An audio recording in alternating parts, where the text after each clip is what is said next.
ಮತ್ತು ದೇಶದ ಶಿಕ್ಷಣ ಕ್ರಾಂತಿಯನ್ನು ಮಾಡಿದವರಾಗಿದ್ದಾರೆ.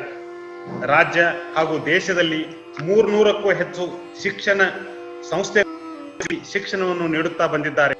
ವಿಶೇಷವಾಗಿ ನಮ್ಮ ಭಾರತೀಯ ಸಂಸ್ಕೃತಿಯ ಭಾಷೆಯಾಗಿರುವ ಹಾಗೂ ದೇವರ ಭಾಷೆ ಎನಿಸಿಕೊಂಡಿರುವ ಸಂಸ್ಕೃತವನ್ನು ಎಲ್ಲಾ ವರ್ಗದ ಮಕ್ಕಳು ಕಲಿಯಬೇಕೆಂದು ತಿಳಿದು ಸಂಸ್ಕೃತ ಪಾಠಶಾಲೆಯನ್ನು ವಿವಿಧ ಭಾಗಗಳಲ್ಲಿ ತೆರೆದು ಶ್ರೀ ಕ್ಷೇತ್ರದಲ್ಲಿ ವಿಶೇಷವಾಗಿ ಗುರುಕುಲ ಶಿಕ್ಷಣ ಕ್ರಮವನ್ನು ಸಂಸ್ಕೃತವನ್ನು ಅಧ್ಯಯನ ಮಾಡಲು ಹಾಗೂ ವೇದ ಮತ್ತು ಆಗಮ ಶಿಕ್ಷಣವನ್ನು ಕೂಡ ಅಧ್ಯಯನ ಮಾಡಲು ಸಂಸ್ಕೃತ ವೇದ ಆಗಮ ಮಹಾವಿದ್ಯಾಲಯವನ್ನು ಸ್ಥಾಪಿಸಿದ್ದಾರೆ. ಅನೇಕ ಕೆಳವರ್ಗದ ಮತ್ತು ಹಿಂದುಳಿದ ವರ್ಗಗಳ ಮಕ್ಕಳಿಗೆ ಜಾತಿ ಮತ ಪಂಥವಿಲ್ಲದೆ ಉಚಿತ ಊಟ ವಸತಿ ವಸ್ತ್ರಗಳನ್ನು ನೀಡಿ ಸಂಸ್ಕೃತ ಶಿಕ್ಷಣವನ್ನು ನೀಡುತ್ತಾ ಬಂದಿದ್ದಾರೆ. ಶ್ರೀಗಳ ಬಗ್ಗೆ ಒಂದು ಮಾತನ್ನ ಇಲ್ಲಿ ಹೇಳಲಿಕ್ಕೆ ನಾನು ಇಷ್ಟಪಡೋದೇನೆಂದ್ರೆ, ನಮ್ಮ ವಿಶ್ವವಿದ್ಯಾಲಯದಲ್ಲಿ ಒಬ್ಬ ನೌಕರ ನೇಮಕಾತಿ ಆದಾಗ ನನ್ನ ಹತ್ರ ಜಾಯಿನ್ ಆಗ್ಲಿಕ್ಕೆ ಬಂದಾಗ ಅವನನ್ನ ನಾನು ಕೇಳಿದೆ, ತಾನು ಸಂಸ್ಕೃತವನ್ನು ಹೆಂಗ್ ಓದಿದೆಯಪ್ಪ ನೀನ್ ಅಂತ ಹೇಳಿ ಕೇಳಿದಾಗ ಒಂದು ಮಾತನ್ನ ಹೇಳಿದ ಅವತ್ತಿನ ದಿವಸ. ಇವತ್ತು ನನಗದ ಮಮ್ಮಲ ಒಂಥರ ಮರುಕ ಬರ್ತಾ ಇದೆ. ಏನಂದ್ರೆ, ಅವರ ಶ್ರೀಮಠದಲ್ಲಿ ಪ್ರಸಾದಕ್ಕಾಗಿ ಮಾಡಿದಂತ ಅನ್ನ ಏನಾದ್ರೂ ಉಳಿದ್ರ ಅದನ್ನ ಅಲ್ಲೇ ಪಕ್ಕದಲ್ಲಿರ್ತಕ್ಕಂಥ ಒಡ್ರಹಟ್ಟಿ ಕೆರಿಗೆ ಆ ಅನ್ನವನ್ನ ಅಲ್ಲಿ ಹಾಕಿ ಬರ್ತಿದ್ರಂತೆ, ಮೇನುಗಳು ತಿನ್ಲಿ ಅಂತೇಳಿ ಸ್ವಾಮೀಜಿ ಅವರು ಅದನ್ನ ವೇಸ್ಟ್ ಮಾಡ್ಬೇಡ್ರಪ್ಪ, ಅದು ಹೋಗಿ ಆ ಮೇನುಗಳು ತಿನ್ಲಿ, ಅಲ್ಲಿ ಹೋಗಿ ಹಾಕಿ ಬನ್ನಿ ಕೆರಿಗೆ ಅಂತ ಹೇಳ್ತಿದ್ರಂತೆ. ಅಂತ ಸಂದರ್ಭದಲ್ಲಿ ಅಲ್ಲಿ ಒಬ್ಬಕ್ಕೆ ಬಡ ಮಹಿಳೆ ಆ ಒಡ್ರಹಟ್ಟಿ ಅವಳು ಆ ರೈಸ್ ಹಾಕೋದನ್ನ ಕಾಯ್ತಾ ಕೂಡ್ತಾ ಇದ್ಲು. ಅವಳು ಅಲ್ಲಿ ರೈಸ್ ಹಾಕಿ ಅವ್ರು ಹೋದ ತಕ್ಷಣ ಆ ರೈಸ್ನ ಬಳ್ಕೊಂಡು ಅದನ್ನ ತೊಳೆದು ಮನೆಯಲ್ಲಿ ಹೋಗಿ ಬಿಸಿ ಮಾಡಿ ತನ್ನ ಮಕ್ಕಳಿಗೆ ಆಹಾರವನ್ನು ಹಾಕ್ತಾ ಇದ್ಲು. ಆವಾಗ ಒಂದ್ಸಲ ಅದನ್ನ ನೋಡಿದಂತ ಶ್ರೀಮಠದ ಭಕ್ತರು, ಇಲ್ಲ ಒಬ್ಬ ಮಹಿಳೆ ದಿನನಿತ್ಯ ಗುರುಗಳೇ ಅಲ್ಲಿ ಊಟಕ್ಕೋಸ್ಕರ ಬಂದ ರೈಸ್ ನಾವು ಹಾಕಿದ ತಕ್ಷಣ ಅದನ್ನ ಬಳ್ಕೊಂಡು ಹೋಗ್ತಾ ಬರ್ತಿರ್ತಾಳ ಒಬ್ಬ ಮಹಿಳೆ, ಅದಕ್ಕೆ ಈ ಅಂತ ವಿಷಯ ಸ್ವಾಮೀಜಿ ಬಾಲಗಂಗಾಧರನಾಥ ಸ್ವಾಮೀಜಿ ಅವರಿಗೆ ಹೇಳಿದಾಗ ಪೂಜ್ಯ ಶ್ರೀಗಳು ಇಲ್ಲ ಆ ಮಹಿಳೆಯನ್ನು ಕರ್ಕೊಂಡ ನಮ್ಮ ಮಠಕ್ಕೆ ಬನ್ನಿ ಅಂತ ಹೇಳಿದಾಗ ಮಾರನೇ ದಿವಸ ಅವಳನ್ನು ಕರ್ಕೊಂಡು ಮಠಕ್ಕೆ ಬಂದ್ರಂತ. ಅವಾಗ ಶ್ರೀಗಳು, ಯಾಕಮ್ಮ ನೀನು ನಾವು ಕೆರೆಗೆ ಹಾಕಿದ ರೈಸ್ ಯಾಕೆ ತಗೊಂಡು ಹೋಗ್ತಾ ಇದ್ದೀವಿ ಅಂತ ಕೇಳಿದಾಗ, ಇಲ್ಲ ನಮ್ಮ ಮಕ್ಕಳು ಜಾಸ್ತಿ ಅದಾವ ಸ್ವಾಮೀಜಿ, ನನಗೆ ತುಂಬಾ ಬಡತನ ಅದ, ಮನೆಯಲ್ಲಿ ಊಟಕ್ಕೂ ತೊಂದರೆ ಅದ, ಹೀಗಾಗಿ ನಾನು ಕೆರೆ ಹತ್ರ ಬಂದು ಕೂತಾಗ ಅಲ್ಲಿ ಆ ರೈಸನ್ನು ಬಳ್ಕೊಂಡು ಹೋಗಿ ನಾನು ಮಕ್ಕಳಿಗೆ ಊಟ ಹಾಕಿ ಬೆಳೆಸ್ತಾ ಇದ್ದೀನಿ ಅಂದಾಗ ಅವತ್ತಿನ ದಿವಸ ಪೂಜ್ಯ ಶ್ರೀಗಳು, ನೋಡಮ್ಮ ನಿನ್ನ ಮಕ್ಕಳನ್ನ ಓದಿಸೋ ಜವಾಬ್ದಾರಿ ನನ್ನದು, ಅದಕ್ಕೆ ನಿನ್ನ ಮಕ್ಕಳನ್ನ ಸಂಸ್ಕೃತ ಓದ್ಲಿಕ್ಕೆ ನೀನು ನನ್ನ ಆ ಮಠದಲ್ಲಿ ಬಿಟ್ಬಿಡು, ಅವ್ರ ಊಟ ವಸತಿ ಎಲ್ಲಾ ಕೊಟ್ಟು ನಾನು ಓದಿಸ್ತೀನಿ ಅಂತಕ್ಕಂಥ ಮಾತನ್ನ ಹೇಳಿದಾಗ ಆ ತಾಯಿ ಒಪ್ಪಿಕೊಂಡು ಆ ಮಠದಲ್ಲೇ ಆ ಮಕ್ಕಳನ್ನ ಬಿಟ್ಟು ಹೋಗ್ತಾರ. ಅವಾಗ ಆ ಮಕ್ಕಳು ಇವತ್ತು ಓದಿ ಇವತ್ತು ನಮ್ಮ ವಿಶ್ವವಿದ್ಯಾಲಯದಲ್ಲಿ ಅವ್ರ ಮನೆಯಲ್ಲಿ ಹಲವಾರು ಜನ ಸಂಸ್ಕೃತ ಶಿಕ್ಷಕರಾಗಿದ್ದಾರೆ. ಇವತ್ತು ತುಂಬಾ ಸಂತೋಷ ಪಡ್ತಕ್ಕಂಥ ಅಂದ್ರೆ ಶ್ರೀಮಠ ಮಾಡದಂತ ಒಂದು ಅತಿ ಪುಣ್ಯದ ಕೆಲಸ ಅಂದ್ರೆ ನಾವು ಹೇಳ್ಬೋದು. ಆ ಮಠದಲ್ಲಿ ಇರ್ತಕ್ಕಂಥ ಆ ಮಠದಲ್ಲಿ ಓದಿ ಬೆಳೆದಂತ ವ್ಯಕ್ತಿನ ಇವತ್ತ ಇಲ್ಲಿ ನಮ್ಮಲ್ಲಿ ನೌಕರಿ ಮಾಡ್ತಾರ. ಜೊತೆಗೆ ಅವ್ರ ಅಣ್ಣನೂ ಸಹಿತ ಇಲ್ಲೇನೆ ನೌಕರಿಗೆ ಸೇರ್ಕೊಂಡಿದ್ದಾರೆ. ಇದನ್ನ ನೋಡಿದಾಗ ಶ್ರೀಮಠದ ಒಂದು ಆಶ್ರಯದಲ್ಲಿ ಆ ಮಠದಿಂದ ಪುಣ್ಯವನ್ನು ಪಡೆದಂತ ಒಡ್ರಹಟ್ಟಿಯಲ್ಲಿ ಸುಮಾರು 25-30 ಜನ ಶಿಕ್ಷಕರು ಇವತ್ತು ಸಂಸ್ಕೃತ ಶಿಕ್ಷಕರಾಗಿ ಕಾರ್ಯ ಮಾಡ್ತಾ ಇರೋದು ನೋಡಿದ್ರೆ ಶ್ರೀಮಠದ ಕೊಡುಗೆ ಎಷ್ಟು ವರ್ಣಿಸಿದ್ರು ಸಹಿತ ನಾವು ಸಾಲದು. ಇಲ್ಲಿ ಅಧ್ಯಯನ ಮಾಡಿದ ಅನೇಕ ಮಕ್ಕಳು ದೇಶದ ನಾನಾ ಭಾಗಗಳಲ್ಲಿ ಉನ್ನತ ಹುದ್ದೆಯನ್ನು ಅಲಂಕರಿಸಿದ್ದು ಹಾಗೂ ಶ್ರೀಮಠವು ವೇದ ಹಾಗೂ ಆಗಮವನ್ನು ವಿಶೇಷವಾಗಿ ಅಧ್ಯಯನ ಮಾಡಿದ ಉತ್ತಮ ವಿದ್ಯಾರ್ಥಿಗಳಿಗೆ ವಿದೇಶದಲ್ಲಿಯೂ ಕೂಡ ಅರ್ಚಕ ವೃತ್ತಿಯನ್ನು ಮಾಡುವ ಅವಕಾಶವನ್ನು ಕಲ್ಪಿಸಿಕೊಟ್ಟಿದೆ. ಅನೇಕ ಸಂಸ್ಕೃತ ವಿದ್ಯಾರ್ಥಿಗಳು ವಿದೇಶದಲ್ಲಿಯೂ ಕಾರ್ಯನಿರ್ವಹಿಸುವ ವ್ಯವಸ್ಥೆಯನ್ನು ಶ್ರೀಮಠವು ಮಾಡಿದೆ. ಶ್ರೀಮಠದ ಸಂಸ್ಕೃತ ಮಹಾವಿದ್ಯಾಲಯದಲ್ಲಿ ಅನೇಕ ಸಾಧು ಸಂತರು ಸಂಸ್ಕೃತ ಶಿಕ್ಷಣವನ್ನು ಪಡೆದಂತ ವಿದ್ಯಾರ್ಥಿಗಳಾಗಿದ್ದು ಅನೇಕ ಮಠಾಧೀಶರು ಕೂಡ ಶಿಕ್ಷಣವನ್ನು ಪಡೆದವರಾಗಿದ್ದಾರೆ. ನಂದೇ ಒಂದು ವೈಯಕ್ತಿಕ ಉದಾಹರಣೆ ಹೇಳ್ಬೇಕಂದ್ರೆ, ಪೂಜ್ಯ ಡಾಕ್ಟರ್ ಬಾಲಗಂಗಾಧರ ಸ್ವಾಮೀಜಿ ಅವರಿಗೆ ನನಗೆ ಸುಮಾರು 20 ವರ್ಷದಿಂದ ನಾನು ಧಾರವಾಡದಲ್ಲಿ ನನ್ನ ಮನೆ ಹತ್ರನ ಒಂದು ಮಠ ಮಾಡಿದರು. ಅವಾಗ ಅಲ್ಲಿ ಪ್ರತಿ ವರ್ಷ ಅವರು ನನಗೆ ಫೆಬ್ರವರಿ ಮತ್ತು ಜನವರಿ 28ಕ್ಕೆ ಹಿಂಗೇನೋ ಒಂದು ಕಾರ್ಯಕ್ರಮ ಮಾಡ್ತಾ ಇದ್ರು. ನಾ ಪ್ರತಿ ಸಲ ಅವ್ರಿಗೆ ಹೋಗಿ ಭೇಟಿ ಆದಾಗ ಸಂಸ್ಕೃತ ಅವ್ರ ಅಂದ್ರೆ ಅವ್ರಿಗೆ ಒಂದು ವಿಶೇಷವಾದ ಅಭಿಮಾನ. ಅಂತ ಸಂದರ್ಭದಲ್ಲಿ ನಾನು ಪ್ರತಿ ಸಲ ಚಿತ್ರದುರ್ಗದ ನಮ್ಮ ಕಬೀರಾನಂದ ಶಿವಲಿಂಗಾನಂದ ಸ್ವಾಮೀಜಿ ಅವರು ನಾನು ವಿಶ್ವವಿದ್ಯಾಲಯಕ್ಕೆ ನೇಮಕಾತಿ ಆದ್ನಿ ಅಂತ ಹೇಳಿದಾಗ ಪೂಜ್ಯ ಶ್ರೀಗಳಿಗೆ ಹೇಳಿ, ನಾನು ನೇಮಕಾತಿ ಹೊಂದಿದ ದಿವಸನ ನನ್ನ ಶ್ರೀಮಠಕ್ಕೆ ಕರೆದು ಪೂಜ್ಯ ಶ್ರೀಗಳ ಅವತ್ತಿನ ದಿವಸ ಪೂರ್ಣ ಪ್ರಮಾಣದಲ್ಲಿ ನನಗೆ ಅವತ್ತು ಆಶೀರ್ವಾದ ಮಾಡಿ, ನೀನು ಚೆನ್ನಾಗಿ ಕೆಲಸ ಮಾಡ್ಕೊಂಡು ಹೋಗಪ್ಪ, ನಿನಗೆ ಒಳ್ಳೆಯ ಹೆಸರು ತಗೊಂಬ ಅಂತ ಅವತ್ತು ಆಶೀರ್ವಾದ ಮಾಡಿದ್ವು. ಅವರ ಒಂದು ಆಶೀರ್ವಾದದಿಂದ ಇವತ್ತು ನಾನು ಈ ಮಟ್ಟಕ್ಕೆ ಬರಲಿಕ್ಕೆ ಸಾಧ್ಯ ಆಗಿದೆ ಅಂತೇಳಿ ಆತ್ಮಸಾಕ್ಷಿಯಿಂದ ನಾನು ಇವತ್ತು ಹೇಳಲಿಕ್ಕೆ ಇಷ್ಟಪಡ್ತೀನಿ. ಹಾಗೆ ಹಲವಾರು ಜನ ಶ್ರೀಮಠದ ಸ್ವಾಮೀಜಿಯವರಿಂದ ಉಪಕಾರ ತಗೊಂಡಂತವ್ರು 1000 ಅಲ್ಲ ಲಕ್ಷಾನುಗಟ್ಟಲೆ ಜನ ಆ ಮಠದ ಒಂದು ಉಪಯೋಗವನ್ನ ಪಡೆದುಕೊಂಡಿದ್ದಾರೆ. ಶ್ರೀ ಕ್ಷೇತ್ರದ 72ನೇ ಪೀಠಾಧಿಪತಿಗಳಾಗಿ ಸಿಂಹಾಸನರೂಢರಾಗಿರುವ ಜಗದ್ಗುರು ಶ್ರೀ ಶ್ರೀ ಡಾಕ್ಟರ್ ನಿರ್ಮಲಾನಂದ ಮಹಾಸ್ವಾಮಿಗಳವರು, ಭೈರವೈಕ್ಯ ಜಗದ್ಗುರು ಶ್ರೀ ಶ್ರೀ ಶ್ರೀ ಡಾಕ್ಟರ್ ಮಾಲಗಂಗಾಧರನಾಥ ಸ್ವಾಮಿಗಳವರ ಅವತಾರ ರೂಪವೇ ಆಗಿದ್ದು, ಜಗದ್ಗುರುಗಳ ಇಚ್ಛೆಯಂತೆ ಪೀಠವನ್ನು ಅಲಂಕರಿಸಿ ಸ್ವಾಮೀಜಿಗಳವರ ಮಾರ್ಗದಲ್ಲಿ ಅನೇಕ ಸಾಮಾಜಿಕ ಹಾಗೂ ಧಾರ್ಮಿಕ ಕಾರ್ಯಕ್ರಮಗಳನ್ನು ತೊಡಗಿಸಿಕೊಂಡು ಸಮಾಜವನ್ನು ಉತ್ತಮ ಕಾರ್ಯಗಳಲ್ಲಿ ತೊಡಗಿಸಿಕೊಳ್ಳುವಂತೆ ಪ್ರೇರಕದಾಯಕರಾಗಿದ್ದಾರೆ. ಸ್ವತಃ ಸ್ವಾಮೀಜಿಯವರು ತಾಂತ್ರಿಕ ಶಿಕ್ಷಣವನ್ನು ಪಡೆದಿದ್ದು ಹಾಗೂ PhD ಪದವಿಯನ್ನು ಪಡೆದಿರುವ ಮಹಾಸ್ವಾಮೀಜಿಯವರು ಶಿಕ್ಷಣ ತಜ್ಞರಾಗಿದ್ದಾರೆ. ಸಂಸ್ಕೃತವನ್ನು ಕೂಡ ಅಧ್ಯಯನ ಮಾಡಿ ಸ್ವಯಂ ಸಂಸ್ಕೃತ ವಿದ್ವಾಂಸರಾಗಿದ್ದಾರೆ ಹಾಗೂ ಅದ್ವೈತ ವೇದಾಂತದ ಶಾಸ್ತ್ರವನ್ನು ಬಲ್ಲವರೂ ಆಗಿದ್ದಾರೆ. ಪೂಜ್ಯ ಮಹಾಸ್ವಾಮೀಜಿಯವರು ಶಿಕ್ಷಣ ಪ್ರೇಮಿಯಾಗಿರುವ ಕಾರಣ ಅನೇಕ ಶಾಲಾ ಕಾಲೇಜುಗಳನ್ನು ಸ್ಥಾಪಿಸಿ ಬಡವರ್ಗದ ಮಕ್ಕಳಿಗಾಗಿ ಹಾಗೂ ದೀನದಲಿತರ ಮಕ್ಕಳಿಗಾಗಿ ಶಿಕ್ಷಣವನ್ನು ನೀಡುತ್ತಿರುವಂತಹ ಶಿಕ್ಷಣ ಯೋಗಿಯಾಗಿದ್ದಾರೆ. ಪೂಜ್ಯ ಮಹಾಸ್ವಾಮೀಜಿಯವರ ಶಿಕ್ಷಣದಲ್ಲಿ ಇರುವಂತಹ ಜ್ಞಾನ ಅಪಾರವಾಗಿರುವಂಥದ್ದಾಗಿದೆ. ಸಂಸ್ಕೃತ ಶಿಕ್ಷಣದ ಶಾಸ್ತ್ರಗಳ ಪ್ರೇಮಿಯಾಗಿರುವ ಮಹಾಸ್ವಾಮೀಜಿಯವರು ಶ್ರೀಮಠದಲ್ಲಿ ಸಂಸ್ಕೃತ ಶಿಕ್ಷಣಕ್ಕಾಗಿ ಎಲ್ಲಾ ವರ್ಗದ ಬಡ ಮಕ್ಕಳಿಗೆ ಶ್ರೀಮಠದಲ್ಲಿ ಆಶ್ರಯವನ್ನು ನೀಡಿ ಉಚಿತ ಊಟ, ವಸತಿ, ವಸ್ತ್ರಾದಿಗಳನ್ನು ಮತ್ತು ಎಲ್ಲಾ ಸೌಕರ್ಯಗಳನ್ನು ನೀಡಿ ಸಂಸ್ಕೃತ ಶಿಕ್ಷಣವನ್ನು ನೀಡುತ್ತಿದ್ದಾರೆ. ಪೂಜ್ಯ ಸ್ವಾಮೀಜಿಯವರು ಸ್ವಯಂ ಶಿಕ್ಷಣ ಪ್ರೇಮಿಯಾಗಿರುವುದರಿಂದ ಶ್ರೀ ಕ್ಷೇತ್ರದಲ್ಲಿ ಪ್ರತಿ ವರ್ಷ ವಿಜ್ಞಾತಂ ಎಂಬ ಮೇಳವನ್ನು ಆಯೋಜಿಸಿ ಹೊಸ ಹೊಸ ವಿಷಯಗಳನ್ನು ಹೊರತರುವಂತಹ ಮಹತ್ ಕಾರ್ಯವನ್ನು ಮಾಡುತ್ತಿದ್ದಾರೆ.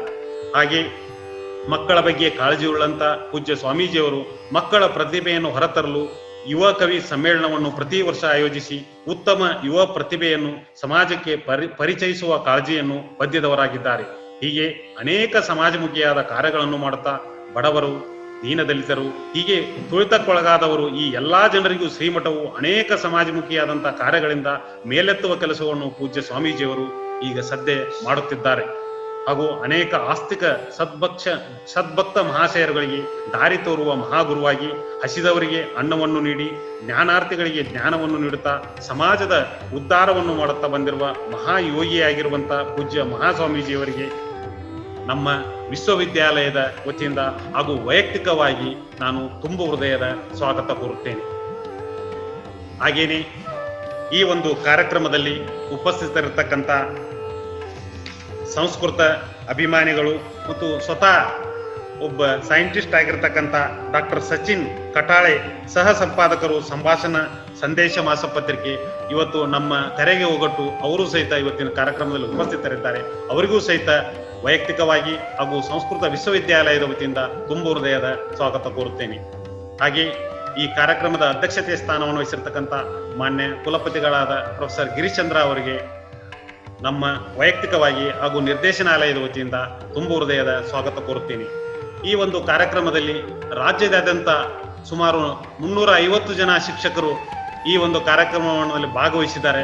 ಆ ಎಲ್ಲ ಶಿಕ್ಷಕ ಬಂಧು ಭಗಿನಿಯರಿಗೆ ಈ ಕಾರ್ಯಕ್ರಮದ ಪರವಾಗಿ ಹಾಗೂ ವೈಯಕ್ತಿಕವಾಗಿ ತುಂಬು ಹೃದಯದ ಸ್ವಾಗತ ಕೋರುತ್ತೇನೆ.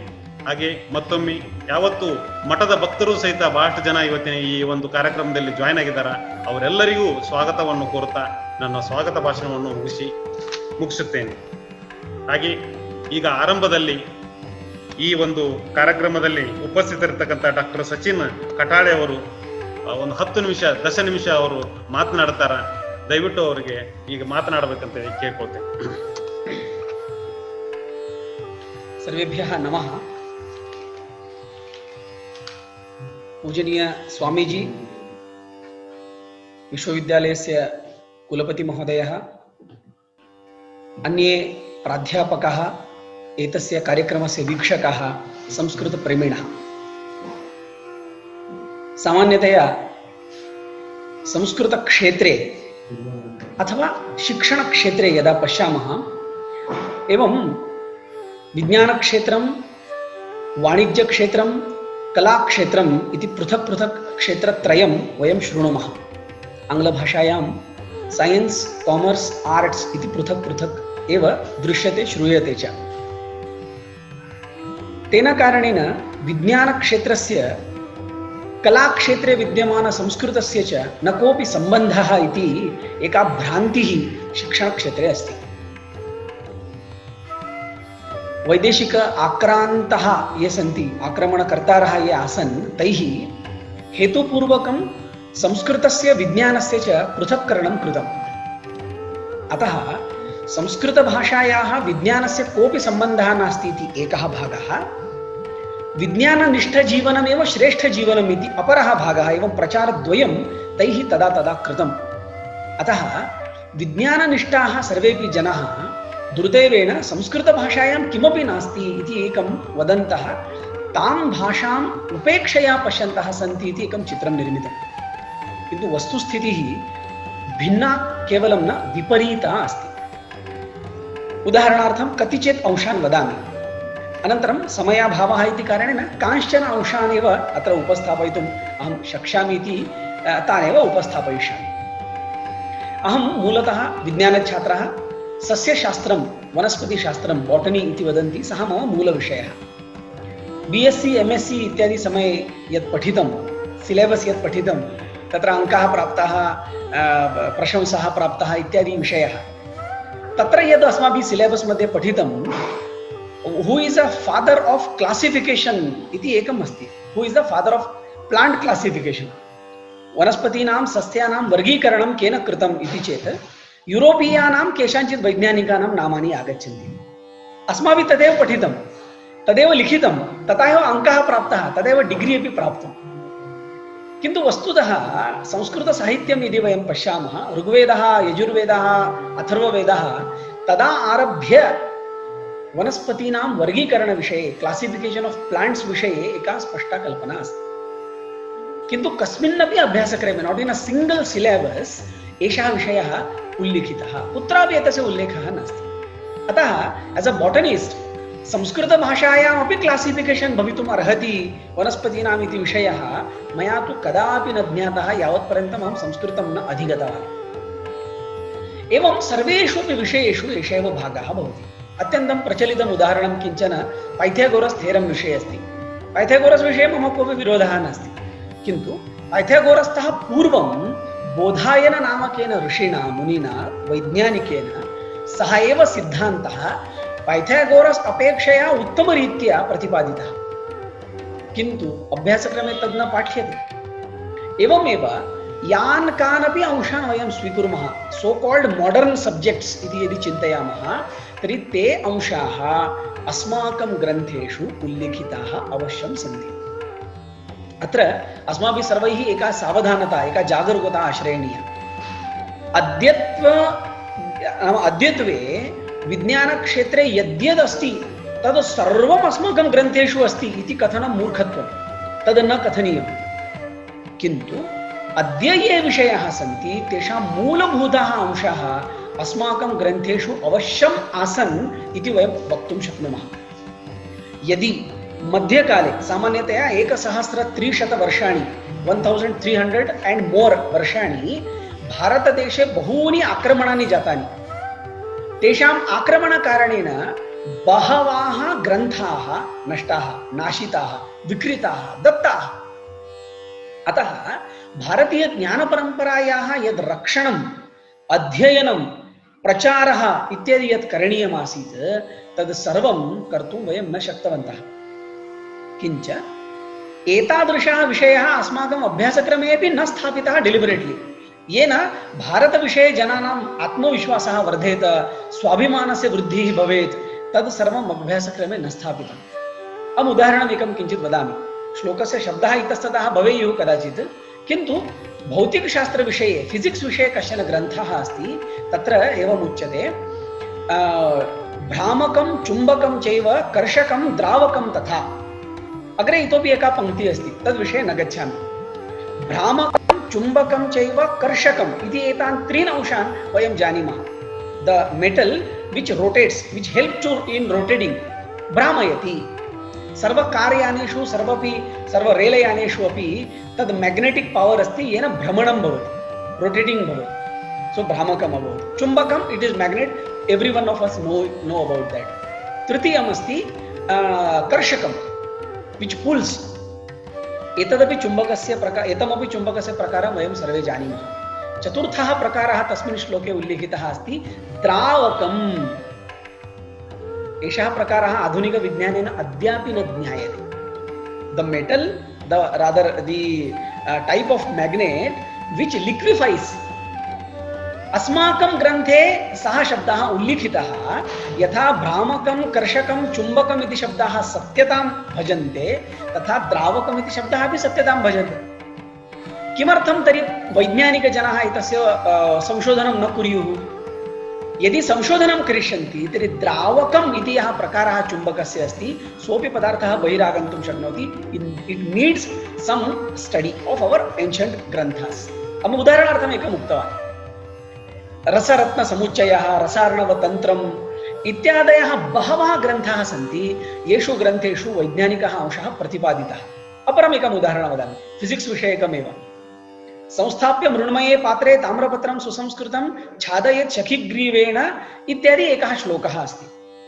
तस्मिन् श्लोके इलेक्ट्रिसिटी सेल् कथं निर्मातव्यम् इत्यस्य प्रमाणं दत्तमस्ति। नागपुरे एतान् श्लोकान् मनसि निधाय संशोधनं कृतम् and you will be happy to know विद्युत् निर्माणं जातम्। एवम् अस्माकं पुरातनाः ग्रन्थाः ये सन्ति तान् ग्रन्थान् स्वीकृत्य यदि वयं डिकोडिङ्ग् कुर्मः, तस्य आधुनिक तन्त्रज्ञानस्य आधारेण यदा चिन्तनं कुर्मः, वयं तान् नूतनान् अपि विषयान् ज्ञात्वा तादृशयन्त्राणि निर्मातुम् अवश्यं शक्नुमः। सिद्धान्तशिरोमणिग्रन्थस्य आधारेण गोवानगरस्थः एकः वैज्ञानिकः, दुर्दैवेन सः अद्य पृथ्वीतले नास्ति, तत्र सः 14 यन्त्राणि निर्मितवान्। And you will be amazed to know तेषु यन्त्रेषु 8 यन्त्राणि केवलम् इलेक्ट्रिसिटी फॉर्मेशन विषये आसन्। शेखर नार्वेकर इति तस्य युवकस्य नाम, दुर्दैवेन सः दिवङ्गतः, अन्यथा सः इतोपि संशोधनम् अकरिष्यत्। एवं बहवः विषयाः भवितुम् अर्हन्ति। अपरम् एकम् उदाहरणं वदामि। यं कमपि संस्कृतज्ञम् अथवा संस्कृतं न जानाति तमपि जनं पृच्छतु महाभारतम् इत्युक्ते किम्? सः वदिष्यति कौरवपाण्डवयोः युद्धस्य ग्रन्थः महाभारतं। महाभारतस्य किं वदामः मूल्यमापनं समाप्तम्। वस्तुतः महाभारतं विज्ञानस्य एकः महान् ग्रन्थः भवितुमर्हति। It needs decoding. यथा अहम् उक्तवान्, अहं तु बोटनिस्ट् अस्मि, वनस्पतिशास्त्रज्ञः अस्मि, अतः तत्रत्य उदाहरणं वदामि। शान्तिपर्वणि तत्र केचन श्लोकाः सन्ति। तस्मिन् श्लोके एतद् वनस्पतिशास्त्रविषये केचन अंशाः लिखिताः सन्ति। तस्मात् श्लोकाः सन्ति, तस्मात् पश्यन्ति पादपाः, तस्मात् शृण्वन्ति पादपाः इत्यादि इत्यादि दत्तमस्ति। अतः plants can see, plants can listen इत्यादि अंशाः ये अनन्तरम् उक्ताः।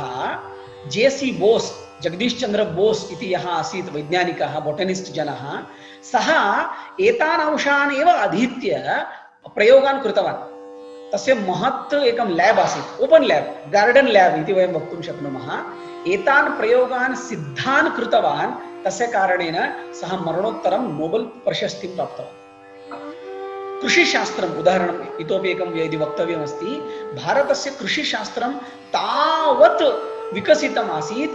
धेनुः, कौ इति यद् वयं वदामः, आधुनिकविषये यदि कुत्रापि पश्यति धेनुनिमित्तं बहवः शब्दाः न सन्ति, किन्तु संस्कृतग्रन्थेषु धेनुनिमित्तं बहवः शब्दाः सन्ति। उदाहरणार्थं या प्रथमवारं प्रसूतवती तस्याः कृते एकः शब्दः अस्ति, या वर्षे एकवारं प्रसूते तस्याः कृते भिन्नशब्दः अस्ति, समां समीना इति शब्दः अस्ति। एवं कृषिशास्त्रं विकसितं। तत्रत्यम् एकम् उदाहरणं केवलं वदामि।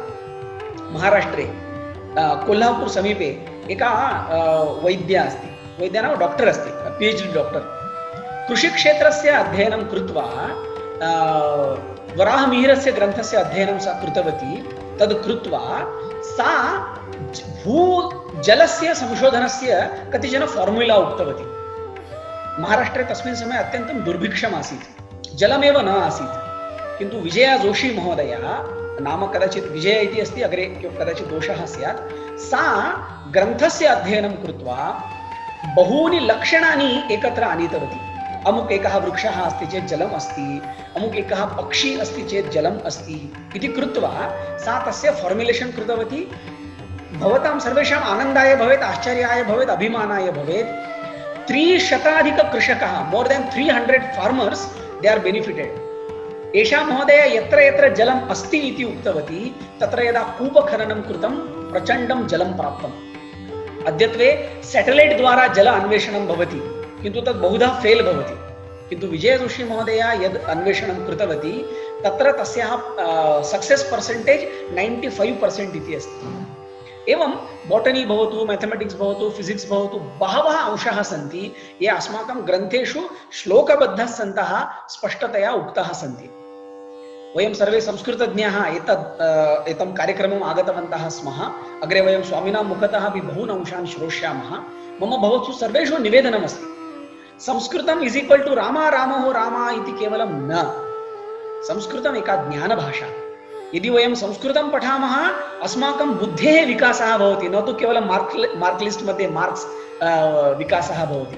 एषः विषयः सर्वैः संस्कृतज्ञैः अस्माभिः छात्राणां पुरतः वक्तव्यः। तस्य कतिचित् प्रमाणानि दातव्यानि। विज्ञानं पाठनीयमिति अहं न वदामि, किन्तु विज्ञानस्थः केचन अंशाः यदि उक्ताः स्युः तर्हि छात्राः संस्कृतविषये, भारतीयग्रन्थपरम्परायाः विषये, अस्माकं पूर्वजानां विषये च निश्चयेन आदरवन्तः भविष्यन्ति। अन्तिमम् एकम् उदाहरणम् उक्त्वा मम विषयं समापयिष्यामि। 2005 वर्षे सैन्स् इन् संस्कृत इति विषये वयं चेन्नै नगरे एकं संशोधनं कुर्वन्तः आस्म। ग्रन्थालयः गन्तव्यः, ग्रन्थस्य पठनं करणीयम्। आदिनं ग्रन्थस्य पठनं कृत्वा कदाचित् एकः श्लोकः प्राप्यते यत्र विज्ञान अंशः अस्ति। वयं तम् अंशं स्वीकृत्य विज्ञानिनः समीपं गच्छामः स्म। अनन्तरं पृच्छामः स्म, रिस्पेक्टेड् सर्, दिस् इस् अवर् संशोधनं, वी आर् फैण्डिङ्ग् सम् physics regarding subjects in this श्लोक, विल् यु प्लीस् एक्स्प्लेन्। भवन्तः सर्वे आश्चर्यम् अनुभविष्यन्ति। मया स्वयम् अनुभूतः अंशः।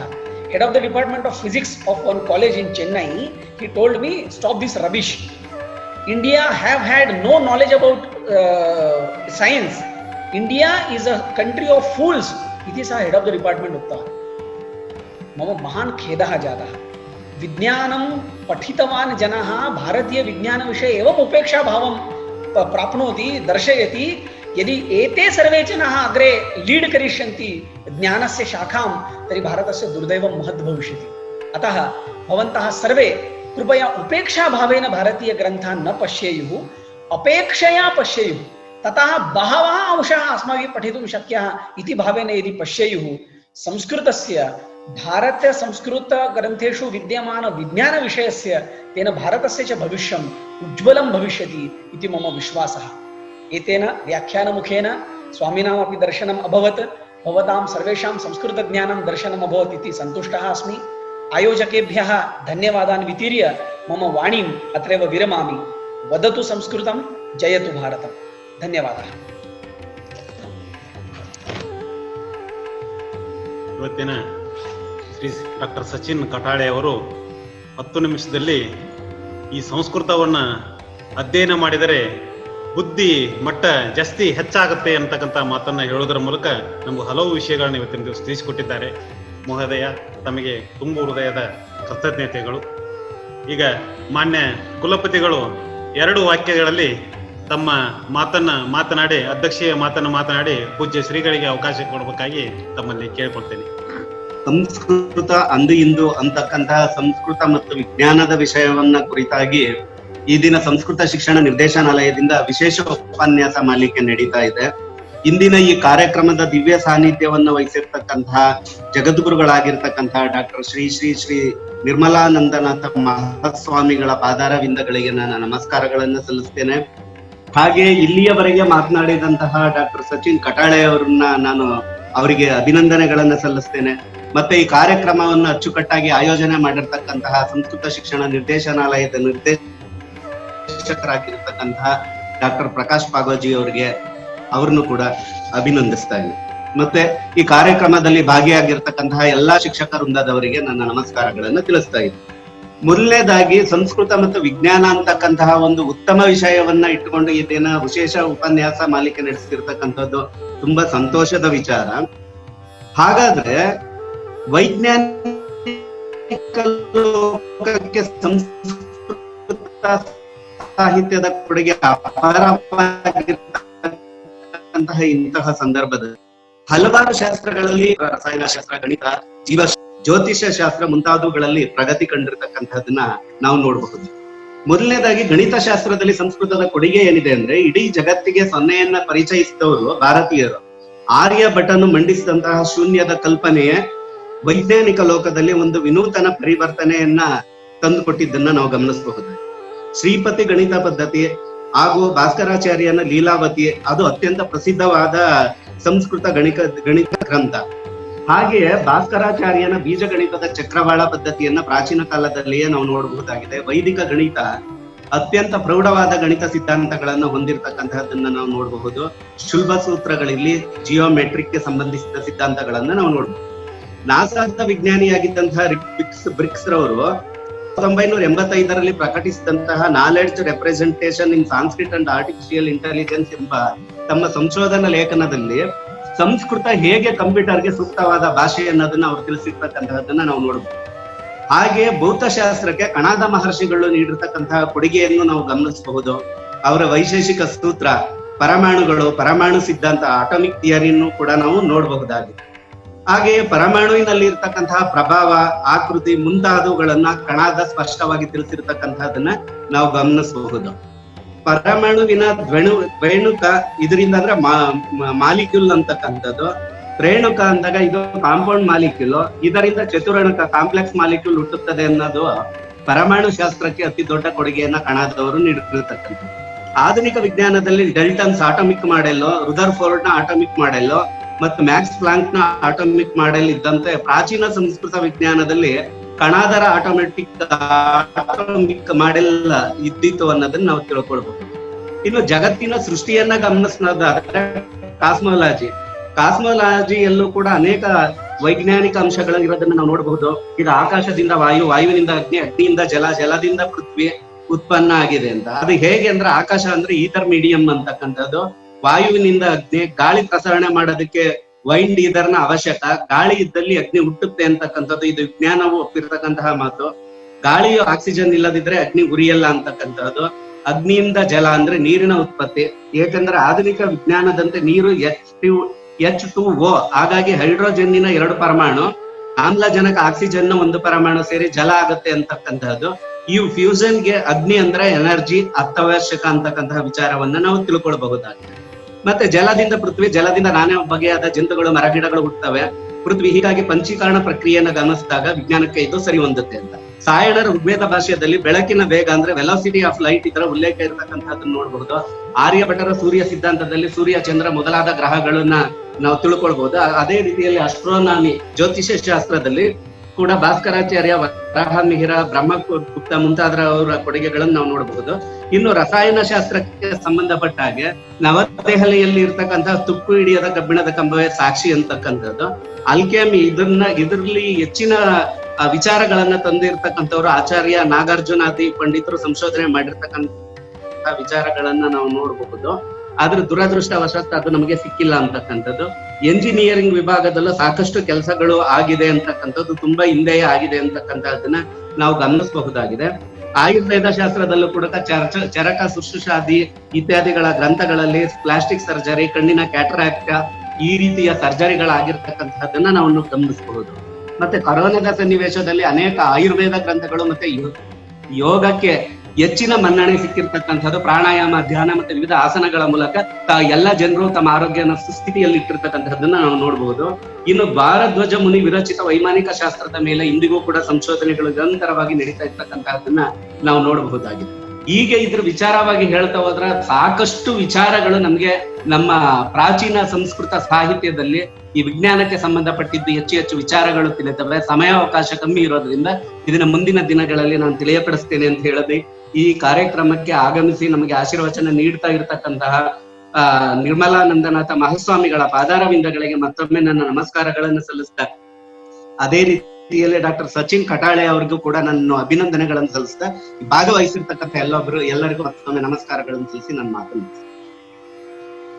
ಈಗ ಅಧ್ಯಕ್ಷೀಯ ಭಾಷಣವನ್ನು ಮಾಡಿರ್ತಕ್ಕಂಥ ಮಾನ್ಯ ಕುಲಪತಿಗಳಿಗೆ ವೈಯಕ್ತಿಕವಾಗಿ ಹಾಗೂ ನಿರ್ದೇಶನಾಲಯದ ವತಿಯಿಂದ ತುಂಬ ಹೃದಯದ ಕೃತಜ್ಞತೆಗಳನ್ನು ಸಲ್ಲಿಸುತ್ತಾ ಈಗ ಪೂಜ್ಯ ಶ್ರೀಗಳು ಮಾತನಾಡಬೇಕಾಗಿ ಅವರಲ್ಲಿ ಕೇಳಿಕೊಳ್ಳುತ್ತೇನೆ. ಬ್ರಹ್ಮಾನಂದಂ ಪರಮ ಸುಖದಂ ಕೇವಲಂ ಜ್ಞಾನಮೂರ್ತಿಂ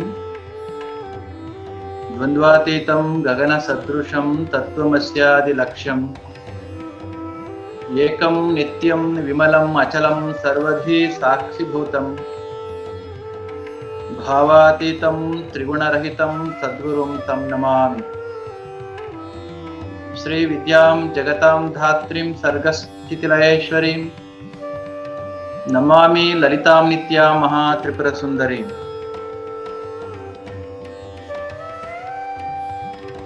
ಸಂಸ್ಕೃತ ವಿಶ್ವವಿದ್ಯಾನಿಲಯದ ವತಿಯಿಂದ ಆಯೋಜಿಸಿರ್ತಕ್ಕಂಥ ಅಂದಿನ ಸಂಸ್ಕೃತ ಮತ್ತು ಇಂದಿನ ಸಂಸ್ಕೃತ, ಅಂದು ಇಂದಿನ ಸಂಸ್ಕೃತದ ಜೊತೆಗೆ ಇತ್ತೀಚಿನ ವಿಜ್ಞಾನ, ಈ ವಿಚಾರಗಳನ್ನ ಸ್ವಲ್ಪ ಮೆಲುಕು ಹಾಕ್ಲಿಕ್ಕೋಸ್ಕರ ಇಂದು ಈ ಕಾರ್ಯಕ್ರಮವನ್ನ ಆನ್ಲೈನ್ ಮುಖಾಂತರ ಏರ್ಪಡಿಸಿರ್ತಕ್ಕಂಥದ್ದು ಬಹಳಷ್ಟು ಸಂತೋಷ ಇದೆ. ಇಂತಹ ಒಂದು ಸಂದರ್ಭದಲ್ಲಿ ತಾಯಿ ಭಾರತಿಯನ್ನ, ತಾಯಿ ಶಾರದೆಯನ್ನ ಸ್ಮರಿಸಿ ನಮ್ಮೆಲ್ಲರ ಆರಾಧ್ಯ ದೈವ ಯುಗಯೋಗಿ ಪದ್ಮಭೂಷಣ ಜಗದ್ಗುರು ಡಾಕ್ಟರ್ ಶ್ರೀ ಬಾಲ್ ಗಂಗಾಧರನಾಥ್ ಮಹಾಸ್ವಾಮೀಜಿಯವರ ದಿವ್ಯ ಚೇತನಕ್ಕೆ ಮನಸ ನಮಿಸಿ ಪ್ರಾರಂಭದ ನುಡಿಗಳನ್ನ ಆಡಿದಂತ ಡಾಕ್ಟರ್ ಸಚಿನ್ ಕಠಾಲೆ ಅವರು ಅದ್ಭುತವಾಗಿ ಸಂಕ್ಷಿಪ್ತವಾಗಿ ನಮ್ಮ ಭಾರತ ನಡೆದು ಬಂದಂತ ಶೈಲಿಯನ್ನ ಮತ್ತು ನಮ್ಮ ಹಿಂದಿನವರ ಕೊಡುಗೆಯನ್ನ ಸ್ಮರಿಸಿದ್ದಾರೆ. ಈಗ ತಾನೇ ಮಾತನಾಡಿದಂತ ವಿಶ್ವವಿದ್ಯಾನಿಲಯದ vice chancellor professor V Girish Chandra ಅವರು ಇಷ್ಟು ಹೊತ್ತು ಪ್ರತಿಯೊಂದನ್ನು ಕೂಡ ಸಮಗ್ರವಾಗಿ ಸೂಕ್ಷ್ಮವಾಗಿ ಕೆಲವು ವಿಚಾರಗಳನ್ನ ತಿಳಿಸ್ಕೊಟ್ಟಿದ್ದಾರೆ. ಈ ಒಂದು ಕಾರ್ಯಕ್ರಮಕ್ಕೆ ಸರಿಸುಮಾರು 404 ಜನ ಆಸಕ್ತರು ಜಾಯಿನ್ ಆಗಿದ್ದೀರಿ. ಜಾಯಿನ್ ಆಗಿರ್ತಕ್ಕಂತಹ ಸಂಖ್ಯೆ 404 ಅಂತ ತೋರಿಸ್ತಾ ಇದ್ದನ್ನು ಕೂಡ ಹಲವಾರು ಕಡೆ ನಾವು ನೋಡ್ತಾ ಇದ್ದೇವೆ. ಒಂದೊಂದು ಕ್ಲಾಸ್ ರೂಮ್ ನಲ್ಲಿ 16 ಜನಗಳು ಸೇರಿ ವೀಕ್ಷಣೆಯನ್ನು ಮಾಡ್ತಾ ಇದ್ದೀರಿ. ಅಲ್ಲಿಗೆ ಡಿಜಿಟಲ್ ಮುಖಾಂತರ ಆನ್ಲೈನ್ ನಲ್ಲಿ ಜಾಯಿನ್ ಆಗಿರ್ತಕ್ಕಂಥ ಯೂನಿಟ್ಗಳ ಸಂಖ್ಯೆ 404, ಹತ್ರ 410 ಆದ್ರೂ ಕೂಡ ನೋಡ್ಲಿಕ್ಕೆ ಕೊಡ್ತಿರ್ತಕ್ಕಂಥವರ ಸಂಖ್ಯೆ ಬಹುಶಃ 5ರ ಇಮ್ಮಡಿ ಇರ್ಬೋದು ಅಂತ ನಾವು ಭಾವಿಸ್ತೇವೆ. ತುಂಬಾ ಸಂತೋಷ ಇದೆ. ಕರೋನಾದ ಹೊತ್ತಿನಲ್ಲಿ ನಾವೆಲ್ಲರೂ ಕೂಡ ಸಂಸ್ಕೃತವನ್ನ ಅಭ್ಯಾಸ ಮಾಡ್ತಾ ಇರ್ತಕ್ಕಂಥವ್ರು, ಸಂಸ್ಕೃತದ ಬಗೆಗೆ ಒಲುಮೆ ಇರ್ತಕ್ಕಂಥವ್ರು ನಾವುಗಳು ಆಧುನಿಕ ತಂತ್ರಜ್ಞಾನವನ್ನು ಇಟ್ಟು ಈ ಕಾರ್ಯವನ್ನು ಮಾಡ್ತಾ ಇರ್ತಕ್ಕಂಥವ್ರು. ಬಹಳ ಹಿಂದೆ ಆಲ್ಬರ್ಟ್ ಐನ್ಸ್ಟೈನ್ ಒಂದು ಮಾತನ್ನ ಹೇಳಿದ, ಸುಮಾರು 100 ವರ್ಷಗಳ ಹಿಂದೆ, ಅಥವಾ ಕ್ವಾಂಟಮ್ ಸೈನ್ಸ್ ಇನ್ನೂ ಶೈಶವಾವಸ್ಥೆಯಲ್ಲಿದ್ದಂಥ ಸಂದರ್ಭದಲ್ಲಿ ಒಂದು ಮಾತನ್ನ ಹೇಳಿದ. ಅಂದಿಗೆನೇ ಆಧುನಿಕ ವಿಜ್ಞಾನ ಹರಡ್ತಾ ಇದ್ದಂಥ ಶೈಲಿ ಮತ್ತು ತಂತ್ರಜ್ಞಾನ ತನ್ನ ಅಪ್ಲಿಕೇಶನ್ ಅನ್ನ ಕೊಡ್ತಾ ಇದ್ದಂಥ ಶೈಲಿಯನ್ನು ನೋಡಿ ಆತನಿಗೆ ಏನು ಅನಿಸ್ತು, ಒಬ್ಬ ವಿಜ್ಞಾನಿಯಾಗಿ ಆತ ಹೇಳಿದ, just I cannot imagine the day when all our scientific innovations and technological applications would take away all our human interactions ಅಂತ. ಬಹುಶಃ ಇವತ್ತಿನಲ್ಲಿ ಅದನ್ನು ಹಲವಾರು ಬಾರಿ ನಾವು ಹೇಳ್ಕೊಡ್ತಾ ಇದ್ವಿ. ನೋಡಿ, ವಿಜ್ಞಾನಿಯಾಗಿರ್ತಕ್ಕಂಥ ಐನ್ಸ್ಟೈನ್ ಹೇಳಿಬಿಟ್ಟ, ಈ ಆಧುನಿಕ ವಿಜ್ಞಾನ ಬೆಳೀತಾ ಇರ್ತಕ್ಕಂಥ ಶೈಲಿ ಮತ್ತು ತಂತ್ರಜ್ಞಾನದ ಕೊಡುಗೆಗಳಿಂದ ಮನುಷ್ಯರ ಮಧ್ಯದ ಬಾಂಧವ್ಯ ಸಂಬಂಧಗಳು ದೂರ ಆಗಿ ಹೋಗುತ್ತೆ ಅಂತ ವಿಜ್ಞಾನಿಯೇ ಹೇಳಿದ ಅಂತ. ಆದ್ರೆ ಇವತ್ತು ಕರೋನಾ ಬಂದಂತ ಸಂದರ್ಭದಲ್ಲಿ ಬೇರೆ ಬೇರೆ ಊರಿನವರು ಪಕ್ಕಕ್ಕೆ ಇರಲಿ, ಒಂದೇ ಮನೆಯಲ್ಲಿರ್ತಕ್ಕಂಥ 4 ಮಂದಿ ಒಬ್ಬರೊಬ್ಬರ ಮುಖವನ್ನು ನೋಡ್ಲಿಕ್ಕೆ ಆಗದೇ ಇರ್ತಕ್ಕಂಥ ಈ ಸಂದರ್ಭದಲ್ಲಿ ಐನ್ಸ್ಟೈನ್ ಮಾತನ್ನ ಸ್ವಲ್ಪ ಪಕ್ಕಕ್ಕಿಟ್ಟು ನೋಡಿದ್ದಾದ್ರೆ, ಈ ಆಧುನಿಕ ವಿಜ್ಞಾನ ತಂತ್ರಜ್ಞಾನದ ಆವಿಷ್ಕಾರಗಳು ಮತ್ತು ಅಪ್ಲಿಕೇಶನ್ಸ್ ಇಲ್ಲದೆ ಹೋಗಿದ್ದರೆ ಸಾವಿರ ಸಂಖ್ಯೆಯ ಜನಗಳು ನೂರಾರು ಮೈಲಿಗಳ ದೂರದಲ್ಲಿ ಕುಳಿತು ಕೆಲವು ವಿಚಾರಗಳನ್ನ ಪರಸ್ಪರ ಹಂಚಿಕೊಳ್ಳಿಕ್ಕೆ ಸಾಧ್ಯ ಆಗ್ತಾ ಇರಲಿಲ್ಲ. Through that what we can understand, nothing should be ignored, nothing should be neglected. In its own way, everything is fit into only when we know how to make use of them. ಅದೇ ವಿಜ್ಞಾನಿ ಇನ್ನೊಂದು ಮಾತನ್ನ ಹೇಳಿದ, man has succeeded in splitting an atom before acquiring the wisdom of uniting the human arts. ಯಾವುದು ಕೂಡ ತಪ್ಪೇನಲ್ಲ, ಆದರೆ ಯಾವುದನ್ನ ಮನಸ್ಸುಗಳನ್ನ ಬೆಸೆಯುವುದ ಮುಖಾಂತರ ಹೃದಯವನ್ನ ತಿಳಿಯುವುದಕ್ಕೂ ಮುಂಚೆನೇ ಅಣುವನ್ನ ಭೇದಿಸುವುದನ್ನ ಕಲ್ತದ್ಯಾದ್ರೆ, ಅಣುವನ್ನ ಭೇದಿಸುವ ಮನಸ್ಸನ್ನ ಜ್ಞಾನವನ್ನ ಕಲಿತಂತ ಅದೇ ಮನಸ್ಸು ಹೃದಯಗಳನ್ನು ಕೂಡ ಭೇದಿಸ್ಲಿಕ್ಕೆ ಪ್ರಾರಂಭ ಆಗುತ್ತೆ. ಅಣುಗಳು ಭೇದಿಸ್ಬೇಕು, ಹೃದಯಗಳು ಬೇಯಿಸಬೇಕು. ಇದು ಆಗ್ಬೇಕು ಅಂತಂದ್ರೆ ವಿಜ್ಞಾನಕ್ಕೆ ಸಾಧ್ಯ ಇಲ್ಲ. ಅದು ನಾವು ಹೇಳಿದ್ದು, man has succeeded in splitting an atom before acquiring the wisdom should be underlined, before acquiring the wisdom of uniting the human arts. ಅದಕ್ಕೆ ಆತನೇ ಇನ್ನೊಂದು ಸೊಲ್ಯೂಷನ್. ನಮ್ಮ ವಿಜ್ಞಾನ ಎಷ್ಟು ಕೆಲಸ ಮಾಡಬಹುದು ಅಂತಂದ್ರೆ, our science can denature the plutonium, but it cannot change the wickedness of the human heart. Unless and otherwise we have the wisdom to unite the human hearts, certainly it is not possible for us to find a solution for all our problems. ಅದಕ್ಕೆ ಅವ ಹೇಳಿದ್ದು ಏನಂತಂದ್ರೆ, ನಮ್ಮ ವಿಜ್ಞಾನ ಏನು ಅಂತಂದ್ರೆ ವಸ್ತುವಿನ ರೂಪಾಂತರ ಮಾಡಬಹುದು, ಆದ್ರೆ ಮನುಷ್ಯನ ಮನಸ್ಸಿನಲ್ಲಿರ್ತಕ್ಕಂಥ ಕುತ್ಸಿತ ಭಾವನೆಯನ್ನ ರೂಪಾಂತರಗೊಳಿಸಲಿಕ್ಕೆ ಸಾಧ್ಯ ಇಲ್ಲ. ಅದಕ್ಕೆ ನಮ್ಮ ನಾಡಿನ ದೊಡ್ಡ ಸಂತ, ಇಡೀ ಜಗತ್ತಿಗೆ ಸಾಧನೆಯನ್ನ, ಭಾರತದ ಕೀರ್ತಿಯನ್ನ ಎತ್ತಿ ಹಿಡಿದಂತ ಸ್ವಾಮಿ ವಿವೇಕಾನಂದರು ಹೇಳಿದ್ದೇನು? ಅವರು ಹೇಳಿದ್ದು, problems R several in this universe but solution is only one. It is to make each and every person to understand this divinity. Vivekananda ಹೇಳಿದ ಮಾತು. ಐನ್ಸ್ಟೈನ್ ಮಾತು ಅದಾದದ್ದೇ ಆದ್ರೆ, ವಿವೇಕಾನಂದರ ಮಾತು ಪ್ರಾಬ್ಲಮ್ಸ್ ಆರ್ ಸೆವರಲ್. ನಮ್ಮ ಭೌತ ಜಗತ್ತಿಗೆ ಬಂದದ್ದೇ ಆದ್ರೆ ಒಂದೊಂದು ಸಮಸ್ಯೆಯನ್ನ ಪರಿಹರಿಸಲಿಕ್ಕೆ ಒಂದೊಂದು ಸೂತ್ರ, ಒಂದೊಂದು ಈಕ್ವೇಷನ್. ಆದರೆ ಮನುಷ್ಯನ ಆಂತರಿಕ ಬದುಕಿನ ಸಮಸ್ಯೆಗಳಿಗೆ ಬಂದದ್ದೇ ಆದ್ರೆ ವಿವೇಕಾನಂದರು ಸರಿಯಾದ ರೀತಿಯಲ್ಲಿ ಹೇಳಿದ ಹಾಗೆ, it is to make each and every person to understand this divinity. ನಮ್ಮ ಒಳಗಡೆ ಇರ್ತಕ್ಕಂಥ ನಮ್ಮದೇ ಸ್ವರೂಪವನ್ನ, ನಮ್ಮ ದೈವತ್ವವನ್ನು ಅರ್ಥ ಮಾಡಿಕೊಳ್ಳದ ಹೊರತು ಮನುಷ್ಯನ ಬದುಕಿನ ಸಮಸ್ಯೆಗಳಿಗೆ ಶಾಶ್ವತ ಏಕ ಪರಿಹಾರ ಅಂತ ಇಲ್ಲ. If at all, if there is only one solution, it is to make each and every person to understand his divinity. ಇವತ್ತು ಸಂಸ್ಕೃತದ ಮುಖಾಂತರ ವಿಜ್ಞಾನ ಅರ್ಥ ಮಾಡಿಕೊಳ್ಳಿಕ್ಕೆ ಹೊರಟಿದ್ದೇವೆ. ಆದ್ರೆ ವಿಜ್ಞಾನ ಸಂಸ್ಕೃತವನ್ನ ಅರ್ಥ ಮಾಡ್ಕೊಳ್ತಕ್ಕಂಥ ಅವಶ್ಯಕತೆ, ಅನಿವಾರ್ಯತೆ ಇದ್ರೂ ಕೂಡ ವಿಜ್ಞಾನದ ಮುಖಾಂತರ ಸಂಸ್ಕೃತವನ್ನ ಹೆಚ್ಚು ನಾವು ತಿಳಿಲಿಕ್ಕೆ ಅವಶ್ಯಕತೆ ಇದೆಯೋ ಇರೋ ಯೋಚನೆ ಮಾಡಬೇಕಾಗಿದೆ. ಈ ನಮ್ಮ ನಾಡು ಭಾರತ ಜ್ಞಾನದ ನಾಡು. ಇದು ಬೇರೆ ಕಡೆ ಆದದ್ದೇ ಆದ್ರೆ ಒಂದೊಂದು ವಿಶ್ವವಿದ್ಯಾಲಯದ ಒಂದೊಂದು ಸಂಸ್ಥೆಯಲ್ಲಿ ಆಧುನಿಕ ಜ್ಞಾನದ ಪ್ರಸಾರವನ್ನು ಮಾಡಿದ್ದೇ ಆದ್ರೆ, ಈ ನಾವು ಹುಟ್ಟಿರ್ತಕ್ಕಂಥ ಇಡೀ ದೇಶವೇ ಬೆಳಕಿನ ದೇಶ, ಜ್ಞಾನದ ದೇಶ. ಅದಕ್ಕೆ ಮಾರ್ಕ್ ಟ್ವೇನ್ ಹೇಳಿದ ಮಾತು ನಮ್ಗೆ ಇನ್ನೂ ಕೂಡ ನೆನಪಿದೆ. India is the cradle of the human race. India is the cradle of the human race. India is the mother of human speech. ಮುಂದೆ ವಿಲ್ ಡ್ಯುರಾಂಟ್ ಅದೇ ಒಂದು ಮಾತನ್ನು ಹೇಳ್ತಾನೆ, India is the mother of human speech ಅಂತ. Mark ಟ್ವೇನ್ ಹೇಳಿದ ಮಾತು ಅಲ್ಲಿ Sanskrit ಅಂತ ಉಪಯೋಗಿಸ್ಲಿಲ್ಲ, ಆದ್ರೂ ಕೂಡ ಅರ್ಥ ಮಾಡ್ಕೊಳ್ಬೇಕು. ಆದ್ರೆ ಇನ್ನೊಂದು ಕಡೆ ವಿಲ್ ಡ್ಯುರಾಂಟ್ ಹೇಳ್ತಾನೆ, Sanskrit is the mother of all our European languages ಅಂತ ಹೇಳ್ತಾನೆ. ಅಲ್ಲಿಗೆ ನಮ್ಗೆ ಅರ್ಥ ಆಗುತ್ತೆ, India is the birthplace of the human speech of Mark Twain is equal to Sanskrit is the mother of all our European languages. ನಮ್ಮ ದೇಶದಲ್ಲಿ ನಾವು ನಮ್ಮೆಲ್ಲ ಭಾಷೆಗಳಿಗೆ ಆದಿಮ ಭಾಷೆ, ತಾಯ್ತನದ ಭಾಷೆ, ತಾಯಿಯ ಭಾಷೆ ಸಂಸ್ಕೃತ ಅಂತ ಹೇಳಿದ್ರೆ ನಮ್ಮ ಜನಗಳಿಗೆ ಏನನ್ಸುತ್ತೆ ಗೊತ್ತಿಲ್ಲ. ಆದ್ರೆ ಅವ್ರಿಗೆ ನಾಚಿಕೆ ಏನಾಗ್ತಾ ಇಲ್ಲ, ಬೇಸರ ಆಗ್ತಾ ಇಲ್ಲ ಹೊರ ದೇಶದವ್ರಿಗೆ ಹೇಳ್ಕೊಳ್ಳಿಕ್ಕೆ Sanskrit is the mother of all our European languages. ಮುಂದುವರೆದವರು ಏನ್ ಹೇಳ್ತಾರೆ, India is the mother of legends, grandmother of history and great grandmother of the tradition.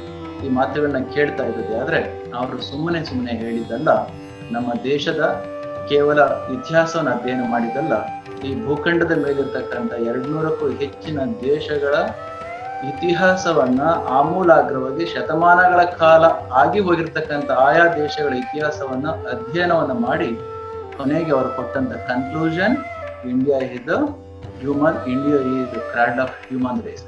ಇದರ ಮುಖಾಂತರ ನಮ್ಮ ದೇಶದ ಬಗ್ಗೆ ಒಂದಿಷ್ಟು ಅಭಿಮಾನವನ್ನು ಹೆಚ್ಚಿಸ್ಕೊಳ್ಳಿಕ್ಕೆ ಸಾಧ್ಯತೆ ಏನೋ ಆಗುತ್ತೆ. ಆದ್ರೆ ಅಷ್ಟು ಸಾಕಾ ಅಂತ ಒಂದು ಪ್ರಶ್ನೆ ಬರ್ತದೆ. ಹಾಗಿದ್ರೆ ಸಂಸ್ಕೃತವೇ ಏಕೆ? ಅನಾದಿ ಕಾಲದಿಂದಲೂ ಕೂಡ ನಮ್ಮ ದೇಶದಲ್ಲಿರ್ತಕ್ಕಂಥ ಜನಗಳು ಹೊರ ಜಗತ್ತಿನ ವಿಚಾರಗಳ ಬಗೆಗೆ ತಲೆ ಕೆಡಿಸಿಕೊಂಡದ್ದು ತುಂಬಾ ಕಡಿಮೆ. ಒಳ ಜಗತ್ತಿನ ಆಂತರ್ಯದ ಜಗತ್ತಿನಲ್ಲಿರ್ತಕ್ಕಂಥ ವ್ಯಕ್ತಿಯ ಶಕ್ತಿಯನ್ನ, ತನ್ನ ಸ್ವರೂಪವನ್ನು ಅರ್ಥ ಮಾಡ್ಕೊಳ್ಳಿಕ್ಕೋಸ್ಕರ ನಮ್ಮ ಜನಗಳು ದೇಶದಷ್ಟು ಬೇರೆ ಯಾವ ದೇಶದ ಜನಗಳು ಕೂಡ ಅದಕ್ಕಾಗಿ ಬದುಕನ್ನು ಮುಡುಪಾಗಿಟ್ಟಂತವ್ರು. ಅದಕ್ಕೆ ಸಾಮಾನ್ಯವಾಗಿ ಒಂದು ಮಾತು ಉಂಟು. ಈ ಜ್ಞಾನ ಕ್ಷೇತ್ರಕ್ಕೆ ಬಂದ ಸಂದರ್ಭದಲ್ಲಿ ವ್ಯಕ್ತಿಯ ಆಂತರ್ಯದಲ್ಲಿ ಒಂದು ಅನುಭೂತಿ ಮತ್ತು ಜ್ಞಾನದ ಒಂದು ಪರಾಕಾಷ್ಠೆಗೆ ಹೋದಾಗ ಆ ಮಾತುಗಳನ್ನ ಹೇಳಲಿಕ್ಕೆ ಕಷ್ಟ ಆಗ್ತದೆ. ಒಬ್ಬ ಶರಣರು ಹೇಳಿದರು, ಅಂಗ ಸಂಘದಿಂದ ಉದಿಸಿದ ಮಾತು ಸತ್ಯವನ್ ಅರುಹ ಬಲ್ಲುದೆ. ಅಂಗ ಸಂಘದಿಂದ, ಪಂಚೇಂದ್ರಿಯಗಳಿಂದ, ಪಂಚತತ್ವಗಳಿಂದ ಆಗಿರ್ತಕ್ಕಂಥ ಈ ದೇಹ ಇದೆಯಲ್ಲ, ಈ ದೇಹದ ಮುಖಾಂತರ ಬರ್ತಕ್ಕಂಥ ಮಾತುಗಳು ಆ ಸತ್ಯವನ್ನ ತಿಳಿಸ್ಲಿಕ್ಕೆ ಖಂಡಿತ ಸಾಧ್ಯ ಆಗೋದಿಲ್ಲ. ಅಂಗ ಸಂಘದಿಂದ ಉದಿಸಿದ ಮಾತು ಸತ್ಯವನ್ನ ಅರ್ಹಬಲ್ಲದೆ, ಆಗೋದಿಲ್ಲ. ಅದಕ್ಕೆ ಕುವೆಂಪು ಅವರು ಹೇಳಿದ್ರು, ಸತ್ಯವನ್ನ ಹರಿತವನು ಹೇಗಿರ್ತಾನೆ ಅಂತಂದ್ರೆ ಸತ್ತಂಗಿರ್ತಾನೆ ಅಂತ. ಈ ಎರಡು ಮಾತುಗಳನ್ನ ಸ್ವಲ್ಪ ಇಲ್ಲಿ ವಿಚಾರಿಸಿ ನಾವು ನೋಡಿದ್ದೆ ಆದ್ರೆ, ವೇದಗಳು ಕಗ್ಗಾದ್ದು, ವೇದಗಳು, ಶಾಸ್ತ್ರಗಳು, ಲೋಕನೀತಿಗಳೆಲ್ಲ ನಿಸೆಯಲ್ಲಿ ದಾರಿ ತೋರಲು ಉರಿವ ಪಂಜುಗಳು. ನಭವನೇರಿದವಗೆ, ಸೌಧವನೇರಿದವಗೆ ದಾರಿ ದೀಪದ ಬೆಳಕಿನ ಅಂಗೇನು ಉಂಟು. ಎಲ್ಲ ಮಾತುಗಳನ್ನ ಸ್ವಲ್ಪ ಈಗ ನಾವು ಯೋಚನೆ ಮಾಡಿದ್ದೆ ಆದ್ರೆ, ಅಂಗಸಂಗದಿಂದ ಉದಿಸಿದ ಮಾತು ಸತ್ಯವನ್ನು ಅರ್ಹಬಲ್ಲ. ಹೌದು, ಜ್ಞಾನ ಸ್ಥಿತಿಗೆ ಹೋದಂತಹ ವ್ಯಕ್ತಿ ತನ್ನ ಭಾವವನ್ನ, ಅನುಭವವನ್ನ, ಭಾವನೆಯನ್ನ ಹಿಡಿದಿಡ್ಲಿಕ್ಕೆ ಮಾತುಗಳು ಸಾಧ್ಯ ಆಗುತ್ತ. ಅದರ ಮಧ್ಯದಲ್ಲಿ ಈ ಜ್ಞಾನದ ಜೊತೆಯಲ್ಲಿ, ಭಾವನೆಯ ಜೊತೆಯಲ್ಲಿಯೇ ಅನಾದಿ ಕಾಲದಿಂದಲೂ ಕೂಡ ನಮ್ಮ ಜೊತೆಯಲ್ಲಿಯೇ ಯಾವ ರೀತಿಯ ಹಾಲು ಮತ್ತು ಬಿಳುಪನ್ನ ಬೇರ್ಪಡಿಸ್ಲಿಕ್ಕೆ ಸಾಧ್ಯ ಇದೆಯೋ, ಅದೇ ರೀತಿ ವ್ಯಕ್ತಿಯ ಅನುಭೂತಿ ಮತ್ತು ಜ್ಞಾನದ ಎತ್ತರದ ಜೊತೆಯಲ್ಲಿಯೇ, ಭಾವನೆಯ ಜೊತೆಯಲ್ಲಿ ಮೂಡಿ ಬಂದಂತಹ ಒಂದು ಭಾಷೆ ಯಾವುದಾದ್ರೂ ಆದ್ರೆ ಅದು ನಮ್ಮ ಸಂಸ್ಕೃತ ಭಾಷೆ. ಅದಕ್ಕಾಗಿ ತಾಯಿ ಭಾಷೆ ಸಂಸ್ಕೃತ, ಸಂಸ್ಕೃತ ತಾಯಿ ಭಾಷೆ ಹೌದು ಮತ್ತು ಜ್ಞಾನದ ಭಾಷೆಯೂ ಹೌದು. ನಮಗೆ ಆದಂತ ಅನುಭವವನ್ನ ನಮ್ಮ ಋಷಿಗಳು ಅಂದಿಗೆ ಈ ನಾಡಿನಲ್ಲಿ ಹೆಜ್ಜೆಗೂ ಕೂಡ ಋಷಿಮುನಿಗಳಾಗಿ ಹೋಗಿದ್ದಾರೆ. ತಾವು ಕಂಡುಕೊಂಡಂತ ಸತ್ಯದ ಎತ್ತರದ ಬೆಳಕಿನ ಭಾವನೆಯನ್ನ ನುಡಿಯ ರೀತಿಯಲ್ಲಿ, ಭಾಷೆಯ ರೀತಿಯಲ್ಲಿ ಮೊದಲ ಬಾರಿಗೆ ವ್ಯಕ್ತ ಮಾಡಿದ್ದು ಸಂಸ್ಕೃತದಲ್ಲಿ. ಅದಕ್ಕೋಸ್ಕರ ಸಂಸ್ಕೃತಕ್ಕೆ ಅಷ್ಟೊಂದು ಶಕ್ತಿ. ಇವತ್ತಿಗೂ ಸಂಸ್ಕೃತ ಶ್ಲೋಕಗಳನ್ನ ಸರಿಯಾದ ರೀತಿಯಲ್ಲಿ ಅರ್ಥ ಮಾಡ್ಕೊಂಡು ಕೇಳಿದ್ಯಾದ್ರೆ, ಅರ್ಥವಾಗುವ ರೀತಿಯಲ್ಲಿ ಅದನ್ನು ಉಪಯೋಗಿಸಿದ್ಯಾದ್ರೆ ಅದಕ್ಕೆ ಬಹಳಷ್ಟು ಶಕ್ತಿ ಉಂಟು. ಈ ಒಂದು ದೃಷ್ಟಿಯಿಂದ ಇವತ್ತು ಸಂಸ್ಕೃತಕ್ಕೆ ಬಹಳಷ್ಟು ಶಕ್ತಿ ಇದೆ. ನಮ್ಮ ಸನಾತನರು ಅಂದಿಗೆ, ಯಾಕಂದ್ರೆ ಅಂದೊಂದು ಕಾಲ ಇತ್ತು, ಪೂರ್ಣ ಬದುಕನ್ನ ತಮ್ಮ ಆಂತರ್ಯದ ವಿಕಾಸಕ್ಕೆ, ಬೆಳಕಿಗೋಸ್ಕರನೇ ಮೀಸಲಾಗಿಟ್ಟಂತಹದ್ದು. ಈ ಒಂದು ದೃಷ್ಟಿಯಿಂದ ಅವತ್ತಿಗೆ ನಮ್ಮ ಹಿರಿಯರು ಭಾವನೆಗಳನ್ನ ವ್ಯಕ್ತ ಮಾಡ್ತಕ್ಕಂಥದ್ದು ಜ್ಞಾನದ ಎತ್ತರದಲ್ಲಿ ಕಷ್ಟ ಆದ್ರೂ ಕೂಡ ತುಂಬಾ ಕಷ್ಟಪಟ್ಟು ಒಂದು ಭಾಷೆಯಲ್ಲಿ ಶ್ರುತಿ ಸ್ಮೃತಿಯ ಮುಖಾಂತರ ಬಹಳ ಕಾಲ ಅದು ನಡೆದು ಬಂದ್ರೂ ಕೂಡ ನಂತರದಲ್ಲಿ ಅದನ್ನ ಬರಹ ರೂಪದಲ್ಲಿ ತಂದಿಟ್ರು, ಅದು ಸಂಸ್ಕೃತದಲ್ಲಿ. ಹಾಗಿದ್ರೆ ನಮ್ಮ ಸಂಸ್ಕೃತ ಭಾಷೆಯಲ್ಲಿ ಕೇವಲ ಆಂತರಿಕವಾಗಿರ್ತಕ್ಕಂಥ ಜ್ಞಾನದ ನುಡಿ ಮಾತ್ರ ಇದೆಯಾ? ಆಧುನಿಕ ವಿಜ್ಞಾನಕ್ಕೆ ಒಂದು ಹಂತ ಹಲವಾರು ದರ್ಶನವನ್ನ ಅವರು ಕೊಟ್ಟು ಹೋಗಿದ್ದಾರೆ. ವಿಶ್ವಾಮಿತ್ರ ಮಹರ್ಷಿಗಳು ದರ್ಶನವನ್ನ ಕೊಟ್ಟು, ಅದು ಗಾಯತ್ರಿ ಛಂದಸ್ಸಿನ ಮುಖಾಂತರ ಗಾಯತ್ರಿ ಮಂತ್ರವನ್ನು ಸೃಷ್ಟಿ ಮಾಡಿದ್ದಲ್ಲ. ಗಾಯತ್ರಿ ಎಂಬ ಮಂತ್ರ ವಿಶ್ವಾಮಿತ್ರ ಮಹರ್ಷಿಗಳ ಮುಖಾಂತರ ಒಡಮೂಡಿ ಬಂದಂತಹ Gayatri. It has revealed through Vishwamitra, something like sir Isaac Newton gravitational ಥಿಯರಿಯನ್ನ ಅಥವಾ ಫೋರ್ಸ್ ಅನ್ನ, ಗ್ರಾವಿಟಿಯನ್ನ ಅವ ಸೃಷ್ಟಿ ಮಾಡಿದ್ದಲ್ಲ. Gravity must have chosen about sir Isaac Newton to manifest itself to the nature. ಅದೇ ಮಾತನ್ನ ನಮ್ಮ ಗೀತೆಯಲ್ಲಿ ಶ್ರೀಕೃಷ್ಣ ಪರಮಾತ್ಮ ಹೇಳ್ತಾರೆ, ಮಯಾಧ್ಯಕ್ಷೇಣ ಪ್ರಕೃತಿ ಸ್ತೂಯತೆ ಸಚರಾಚರಂ ಹೇತು ನಾನೇನ ಕೌಂತ್ಯಯ ಜಗದ್ವಿಪರಿವರ್ತತೆ. ಇಲ್ಲಿ ಪ್ರಕೃತಿ ಮತ್ತು ಪುರುಷ ಈ ಎರಡು ಅರ್ಥದಲ್ಲಿ ನೋಡಿದ್ಯಾದ್ರೆ, ಕೃಷ್ಣ ಹೇಳಿದ ಮಾತನ್ನ ಏನು? ಮಯಾಧ್ಯಕ್ಷೇಣ ಪ್ರಕೃತಿ ಸ್ತೂಯತೆ ಸಚರಾಚರಂ ಹೇತು ನಾನೇನ ಕೌಂತ್ಯಯ ಜಗದ್ವಿಪರಿವರ್ತತೆ. ಬಹುಶಃ ಆಧುನಿಕ ಜಗತ್ತಿನ ಭಾಷೆಯಲ್ಲಿ ಅರ್ಥ ಮಾಡ್ಕೊಳ್ಳೋದಾದ್ರೆ ಅದೇ ನೊಬೆಲ್ ವಿಜ್ಞಾನಿ ಹೇಳಿದ ಮಾತು, from its deepest existence nature manifests herself through beautiful mathematical formulas, wonderful physical laws, enchanting biological creation which conveys its hidden symmetry. What difference we can find between these two? Mayadhyakshena prakrutihi suyate sacharacharam hetu nanena kaunteya jagad viparivartate. ಇವ Einstein ಈ ಒಂದು ಮಾತನ್ನ ನೋಡಿ, from its deepest existence through nature manifests ourselves through beautiful mathematical formulas, wonderful physical laws, enchanting biological creation which conveys its hidden symmetry. ಇಲ್ಲಿ ಹೇಳಲಿಕ್ಕೆ ಹೊರಟಂತಹದ್ದು ನಮ್ಮ ವೇದಗಳಲ್ಲಿ, ಉಪನಿಷತ್ತುಗಳಲ್ಲಿ, ಪ್ರಸ್ಥಾನತ್ರಯಗಳಲ್ಲಿ ಇರತಕ್ಕಂಥ ಅದೆಷ್ಟೋ ದರ್ಶನ ಗ್ರಂಥಗಳಲ್ಲಿ ನಮ್ಮ ಆಂತರ್ಯದ ದೃಷ್ಟಿ ಆದ್ರೂ ಕೂಡ ಇವತ್ತಿನ ಆಧುನಿಕ ವಿಜ್ಞಾನವು ಇನ್ನೂ ಕೂಡ ಮುಟ್ಟಲಿಕ್ಕೆ ಆಗದೆ ಇರತಕ್ಕಂಥ ಹಲವಾರು ವೈಜ್ಞಾನಿಕ ಸತ್ಯಗಳಿದಾವೆ. ಆದ್ರೆ ಅವು ವೈಜ್ಞಾನಿಕ ಸತ್ಯಗಳನ್ನ ರೀತಿಯಲ್ಲಿ ಹೇಳಿದ್ದಲ್ಲ, ಜ್ಞಾನದ ಸತ್ಯಗಳಾಗಿದ್ದಾವೆ. ಅದನ್ನು ವೈಜ್ಞಾನಿಕರು ಉಪಯೋಗಿಸ್ಕೊಳ್ಳಿಕ್ಕೆ ಸಾಧ್ಯತೆ ಇದೆ. 3 ಟರ್ಮ್ಸ್ ಯೂಸ್ ಮಾಡ್ತಾರೆ ಇಂಗ್ಲಿಷ್ನಲ್ಲಿ. ನೋನ್ ಅಂತ ಒಂದು ಶಬ್ದ ಉಪಯೋಗಿಸ್ತೇವೆ, ಅನ್ನೋನ್ ಅಂತ, ಇನ್ನೊಂದು ಅನ್ನೋವಲ್ ಅಂತ. ಇಲ್ಲಿ ನೋಡಿ, known which is already known for us, ನಮ್ಗೆಲ್ಲರೂ ಕೂಡ ಗೊತ್ತಿರ್ತಕ್ಕಂಥ ಕೆಲವು ವಿಚಾರ.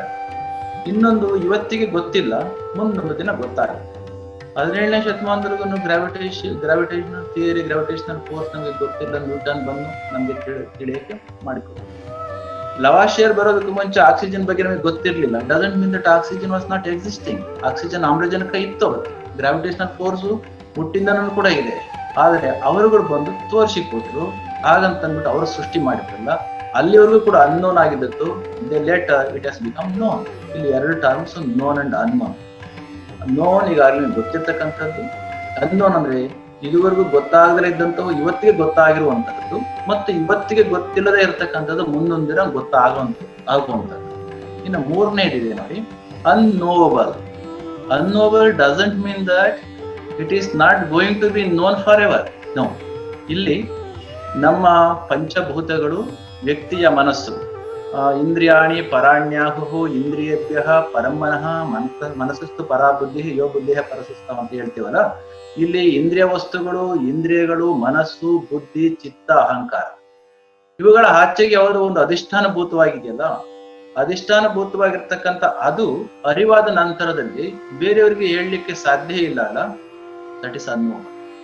The one which is going to be known, even after it is going to be known, or even after it will be known, it can't be expressed even after it is manifested to one's own understanding domain. ಇಂತಹದ್ದೊಂದು ಸ್ಥಿತಿಯನ್ನ ತಿಳ್ಕೊಳ್ಳಿಕ್ಕೆ ಉಪಯೋಗ ಆದಂತಹದ್ದು, ಅದನ್ನ ಬರೆದು ಇಡ್ಲಿಕ್ಕೆ ಸಾಧ್ಯ ಆದಂತಹದ್ದು ಸಂಸ್ಕೃತ ಭಾಷೆ. ಈ ಒಂದು ದೃಷ್ಟಿಯಿಂದ ಕ್ವಾಂಟಮ್ ಸೈನ್ಸಿನ ಉಗಮಕ್ಕೂ ಮುಂಚೆನೇ ನಮ್ಮ ದೇಶದ ಈ ಮಣ್ಣಿನ ಮಗನಾಗಿ ಸನಾತನ ಸಂಸ್ಕೃತಿಯನ್ನ ಪೂರ್ಣ ಮೈಗೂಡಿಸಿಕೊಂಡು ಜಗತ್ತಿಗೆ ವೇದಾಂತ ಡಿಂಡಿಮವನ್ನು ಬಾರಿಸಿದ ಸ್ವಾಮಿ ವಿವೇಕಾನಂದರು ಆಕ್ಸ್ಫರ್ಡ್, ಬಹುಶಃ ಅದು 850-900 ವರ್ಷಗಳಷ್ಟು ಹಳೆಯದಾಗಿರ್ತಕ್ಕಂಥ ವಿಶ್ವವಿದ್ಯಾಲಯದಲ್ಲಿ ದೊಡ್ಡ ದೊಡ್ಡ ನೊಬೆಲ್ ಎತ್ತರಕ್ಕೆ ಏರಿದಂತಹ ಪ್ರೊಫೆಸರ್ಗಳನ್ನ ಕೂಡಿಸ್ಕೊಂಡು 1896ರಲ್ಲಿ ಒಂದು ಮಾತನ್ನ ಹೇಳ್ತಾರೆ. What is science? ವಿವೇಕಾನಂದ ಹೇಳ್ತಾರೆ, science is nothing but unity of facts. What exactly it means by? ಅವ್ರು ಹೇಳ್ತೀನೋ ವಿಜ್ಞಾನ ಅಂದ್ರೆ ಏನು? Science is nothing but the unity of facts. ಮುಂದುವರೆದು ಹೇಳ್ತಾರೆ ಅವರು, there are so many elements. ಇವತ್ತಿಗೆ 118 ಮೂಲ ವಸ್ತುಗಳಿದಾವೆ, ಆದ್ರೆ ಅವತ್ತಿಗೆ ಇದ್ದಂತಹ ಕೆಲವು ಮೂಲ ವಸ್ತುಗಳನ್ನು ಇಷ್ಟೊಂದು ಆವಿಷ್ಕಾರ ಆಗಿರ್ಲಿಲ್ಲ. ಅವರು ಹೇಳ್ತಾರೆ, there are so many elements, there must be one element out of these many elements could be emerged out. ಅವ್ರು ಹೇಳಿದ್ದೇನು, if you can able to find one element out of these many elements are emerged, there ends the quest for your physics. ಭೌತಶಾಸ್ತ್ರದ chemistry. Next ಇನ್ನೊಂದು ಮುಂದೆ ಹೇಳ್ತಾರೆ, there are 4 forces after the big bang. ಈ gravitational force ಇರ್ಬೋದು, electromagnetic force ಇರ್ಬೋದು, strong force and weak force. These are the 4 forces with which we have to act and work in this universe. ಅವರು ಹೇಳಿದ್ದೇನು, if we can able to find one primordial force out of it these many forces are emerged out, there ends the quest for your physics. ಅದಕ್ಕೆ there are so many beings in this universe. ಸಾಕಷ್ಟು ಜೀವಿಗಳಿದ್ದಾವೆ. ಈ ಜೀವಿಗಳ ಹಿಂದೆ ಇರ್ತಕ್ಕಂಥ ಒಂದು ಶಕ್ತಿ ಇದೆಯಲ್ಲ, ಮೂಲ ಪರಮಾತ್ಮ ಶಕ್ತಿ ಇದೆಯಲ್ಲ, ಅದನ್ನ ಕಂಡುಕೊಂಡದ್ದಾದ್ರೆ there ends the quest for your life ಅಂತ ಸ್ವಾಮಿ ವಿವೇಕಾನಂದ ಅವತ್ತಿಗೆನೇ ಹೇಳಿದ ಮಾತು. ಈ ಎಲ್ಲ ದೃಷ್ಟಿಯಿಂದ ನಮ್ಮ ಸಂಸ್ಕೃತದಲ್ಲಿ ಈಗಾಗಲೇ ನಮ್ಮ ವೈಸ್ ಚಾನ್ಸಲರ್ ಮತ್ತು ಕಟಾಳೆಯವರು ಸಾಕಷ್ಟು ವಿಚಾರಗಳನ್ನ ಎಲ್ಲ ಕ್ಷೇತ್ರವನ್ನು ಅವರು ಮುಟ್ಟಿರೋದ್ರಿಂದ ವಿಸ್ತೃತವಾಗಿ ತಿಳಿಬೇಕು ಅಂತಂದ್ರೆ ಆಳಕ್ಕೆ ಆಯಾ ಕ್ಷೇತ್ರದಲ್ಲಿ ಓದೋದೇ ಆದ್ರೆ ಖಂಡಿತ ನಾವು ಏನು ಅಭಿಮಾನ ಶೂನ್ಯರಾಗಿ ಆಧುನಿಕ ವಿಜ್ಞಾನದಲ್ಲಿ ಸರ್ವವೂ ಇದೆ, ನಮ್ಮ ವೇದ ವಾಗ್ಮಯದಲ್ಲಿ ಏನು ಇಲ್ಲ ಅದು ಕೇವಲ ಹೇಳಲಿಕ್ಕೆ ಮಾತ್ರ ಇದೆ ಅಂತ ಒಂದು ಭಾವಿಸಿದ್ದೇವಲ್ಲ, ಖಂಡಿತ ನಮ್ಗೆ ಹೆಮ್ಮೆ ಬರ್ತದೆ, ಅಭಿಮಾನ ಬರ್ತದೆ, ದುರಾಭಿಮಾನ ಅಲ್ಲ, ಅಭಿಮಾನ ಬರ್ತದೆ. ಆ ಅಭಿಮಾನ ಮುಖಾಂತರ ನಮ್ಮೊಂದಿಷ್ಟು ಶಕ್ತಿ ಬರ್ತದೆ. ಅದಕ್ಕಾಗಿ ನಮ್ಮ ಸಂಸ್ಕೃತ ಭಾಷೆಯಲ್ಲಿ ಹಿಡಿದಿಟ್ಟಿರ್ತಕ್ಕಂಥ ನಮ್ಮ ಪುರಾತನರು ಕೊಟ್ಟು ಹೋಗಿರ್ತಕ್ಕಂಥ ಸಾಹಿತ್ಯವನ್ನು ಸರಿಯಾಗಿ ಓದಿದ್ದೆ ಆದ್ರೆ ಅದು ನಮ್ಮ ದೇಶದ ಎತ್ತರ ಬಿತ್ತರಕ್ಕೂ ಕೂಡ ಉಪಯೋಗಿಸ್ಕೊಳ್ಬಹುದು. ಕಟಾಳಿಯವರು ಹೇಳಿದಾಗೆ ವಿದ್ಯುತ್ತನ್ನ ಸಂಗ್ರಹಿಸಿಕೊಡ್ತಕ್ಕಂಥ, ವಿದ್ಯುತ್ತನ್ನ ಸೃಷ್ಟಿ ಮಾಡ್ತಕ್ಕಂಥ ಪುರುಷ ಸೂಕ್ತದಲ್ಲಿ ಇರ್ತಕ್ಕಂಥ ವಿಚಾರಗಳನ್ನ ನೋಡಿದ್ದೆ ಆದ್ರೆ ಅದನ್ನ ಸರಿಯಾದ ರೀತಿಯಲ್ಲಿ ನಾವು ಮ್ಯಾನಿಫೆಸ್ಟ್ ಮಾಡ್ಕೊಂಡದ್ದೇ ಆದ್ರೆ ಆಧುನಿಕ ವಿಜ್ಞಾನಕ್ಕೆ ತಕ್ಕ ಹಾಗೆ ಸಾಕಷ್ಟು ಶಕ್ತಿಯನ್ನ ಪಡ್ಕೊಳ್ಳಿಕ್ಕೆ ಖಂಡಿತ ಸಾಧ್ಯತೆ ಇದೆ.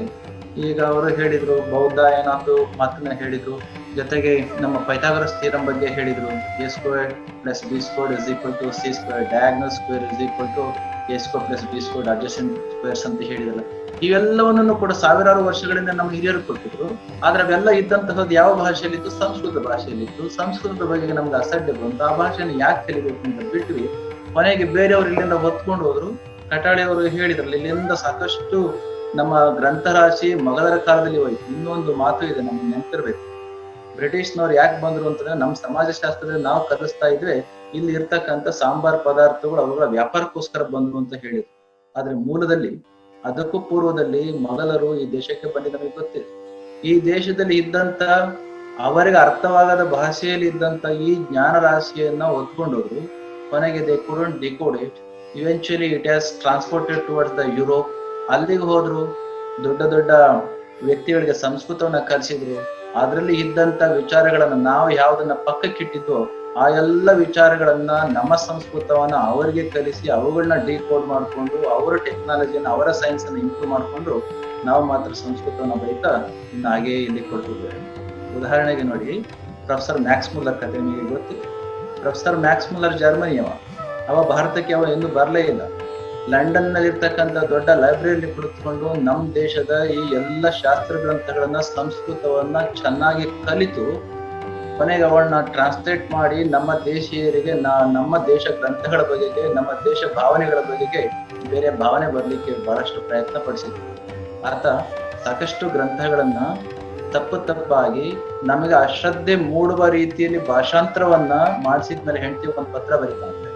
ಇಲ್ಲಿ ಲಂಡನ್ ನಲ್ಲಿ ಕುಳಿತುಕೊಂಡು ಈ wrote a letter to his wife stating what? ನಾನು ಇವತ್ತು ಯಾವ ಕಾರ್ಯಕ್ಕೋಸ್ಕರ ನಿಯೋಜಿತನಾಗಿದ್ನೋ ಆ ಕಾರ್ಯ ಮಾಡಿ ಮುಗಿಸಿದ್ದೇನೆ. ನಾನು ಯಾವ ಕಾರ್ಯವನ್ನ ಮಾಡಿ ಮುಗಿಸಿದ್ದೇನೋ, ಯಾವ ದೇಶದ ಗ್ರಂಥಗಳನ್ನ ಮಾಡಿ ಮುಗಿಸಿದ್ದೇನೋ, ಈ ಗ್ರಂಥಗಳನ್ನ ಆ ದೇಶೀಯರು, ಆ ತವರು ನಾಡಿನ ದೇಶೀಯರು ಏನಾದ್ರು ಓದಿದ್ದೆ ಆದ್ರೆ ಖಂಡಿತ ಅವರು ತಮ್ಮ ಧರ್ಮದ ಬಗ್ಗೆ ಶ್ರದ್ಧೆಯನ್ನ ಕಳ್ಕೊಳ್ಳೋದ್ರಾಗೆ ಸಂಶಯನೇ ಇಲ್ಲ. ಅವ್ರನ್ನ ಕಾಪಾಡ್ಲಿಕ್ಕೆ ದೇವರು ಅಂತ ಇದ್ರೆ ಅವನೇ ಬರ್ಬೇಕು ಅಂತ ಭರತ್ ತನ್ನ ಹೆಂಡತಿ ಪತ್ರ ಬರ್ಬೇಕು. ಆದ್ರೆ ಮುಂದೆ ಆದದ್ದೇನು?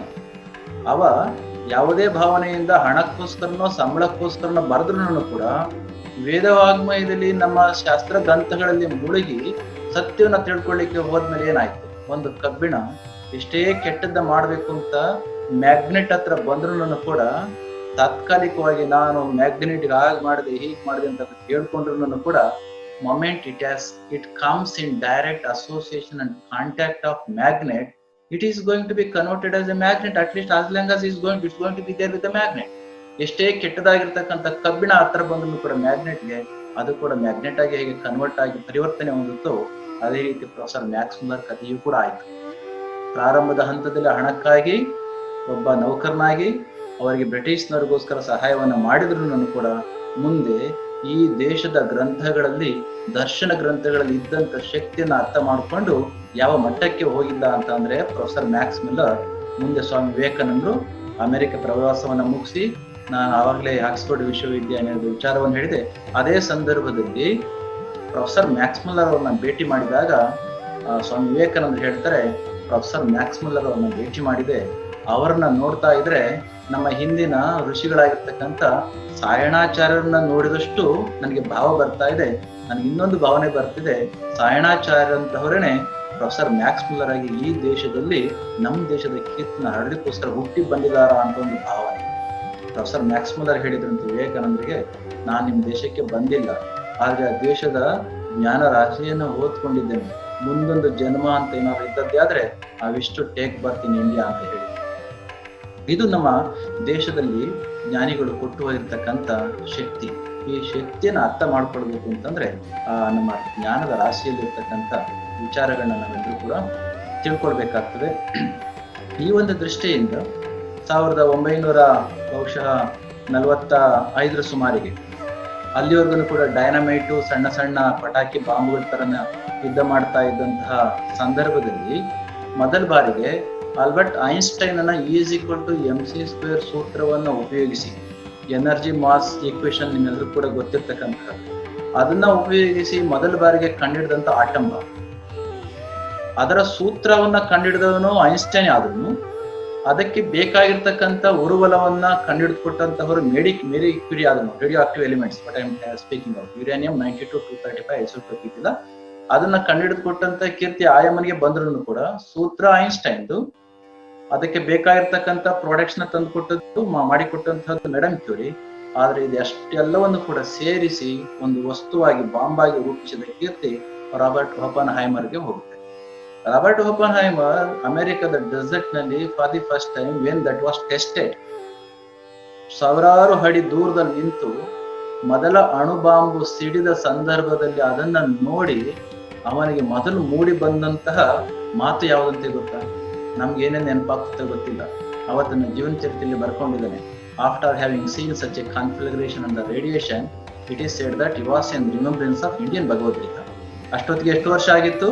5000 ವರ್ಷಗಳ ಹಿಂದೆ ಯುದ್ಧ ಭೂಮಿಯಲ್ಲಿ ಕೃಷ್ಣ ಅರ್ಜುನನಿಗೆ ಹೇಳಿದಂತ ಭಗವದ್ಗೀತೆಯ ಶ್ಲೋಕ ಆ ದೂರ ದೇಶದ ಜೂಯಿಸ್ ಕಮ್ಯುನಿಟಿಗೆ ಸೇರಿದಂತ ರಾಬರ್ಟ್ ಓಪನ್ಹೈಮರ್ಗೆ ನೆನಪಾಯ್ತಂತೆ. ಯಾವ ಸೂತ್ರ ಅದು?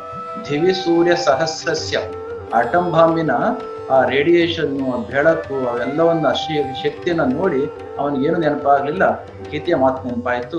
ದಿವಿ ಸೂರ್ಯ ಸಹಸ್ರಸ್ಯ ಭವೇತ್ ಯುಗ ಪದುತ್ತಿತ ಯದಿ ಭಾ ಸದೃಶಿ ಸಹಸ್ಯ ಭಾಸಃ ತಸ್ಯ ಮಹಾತ್ಮ್ಯಃ. ಒಬ್ಬ ಪರಕೀಯ ನಮ್ಮ ದೇಶದ ಚರಿತ್ರೆಯ ಕೃಷ್ಣನ ಮಾತುಗಳನ್ನು ನೆನಪು ಮಾಡ್ಕೊಳ್ತಾನೆ ಅಂತಂದ್ರೆ ಈ ದೇಶದ ಗ್ರಂಥಗಳಲ್ಲಿ ಜ್ಞಾನದ ರಾಶಿಯಲ್ಲಿ ಎಷ್ಟು ಶಕ್ತಿ ಇದೆ ಹೇಳಿದ್ದೇನೆ.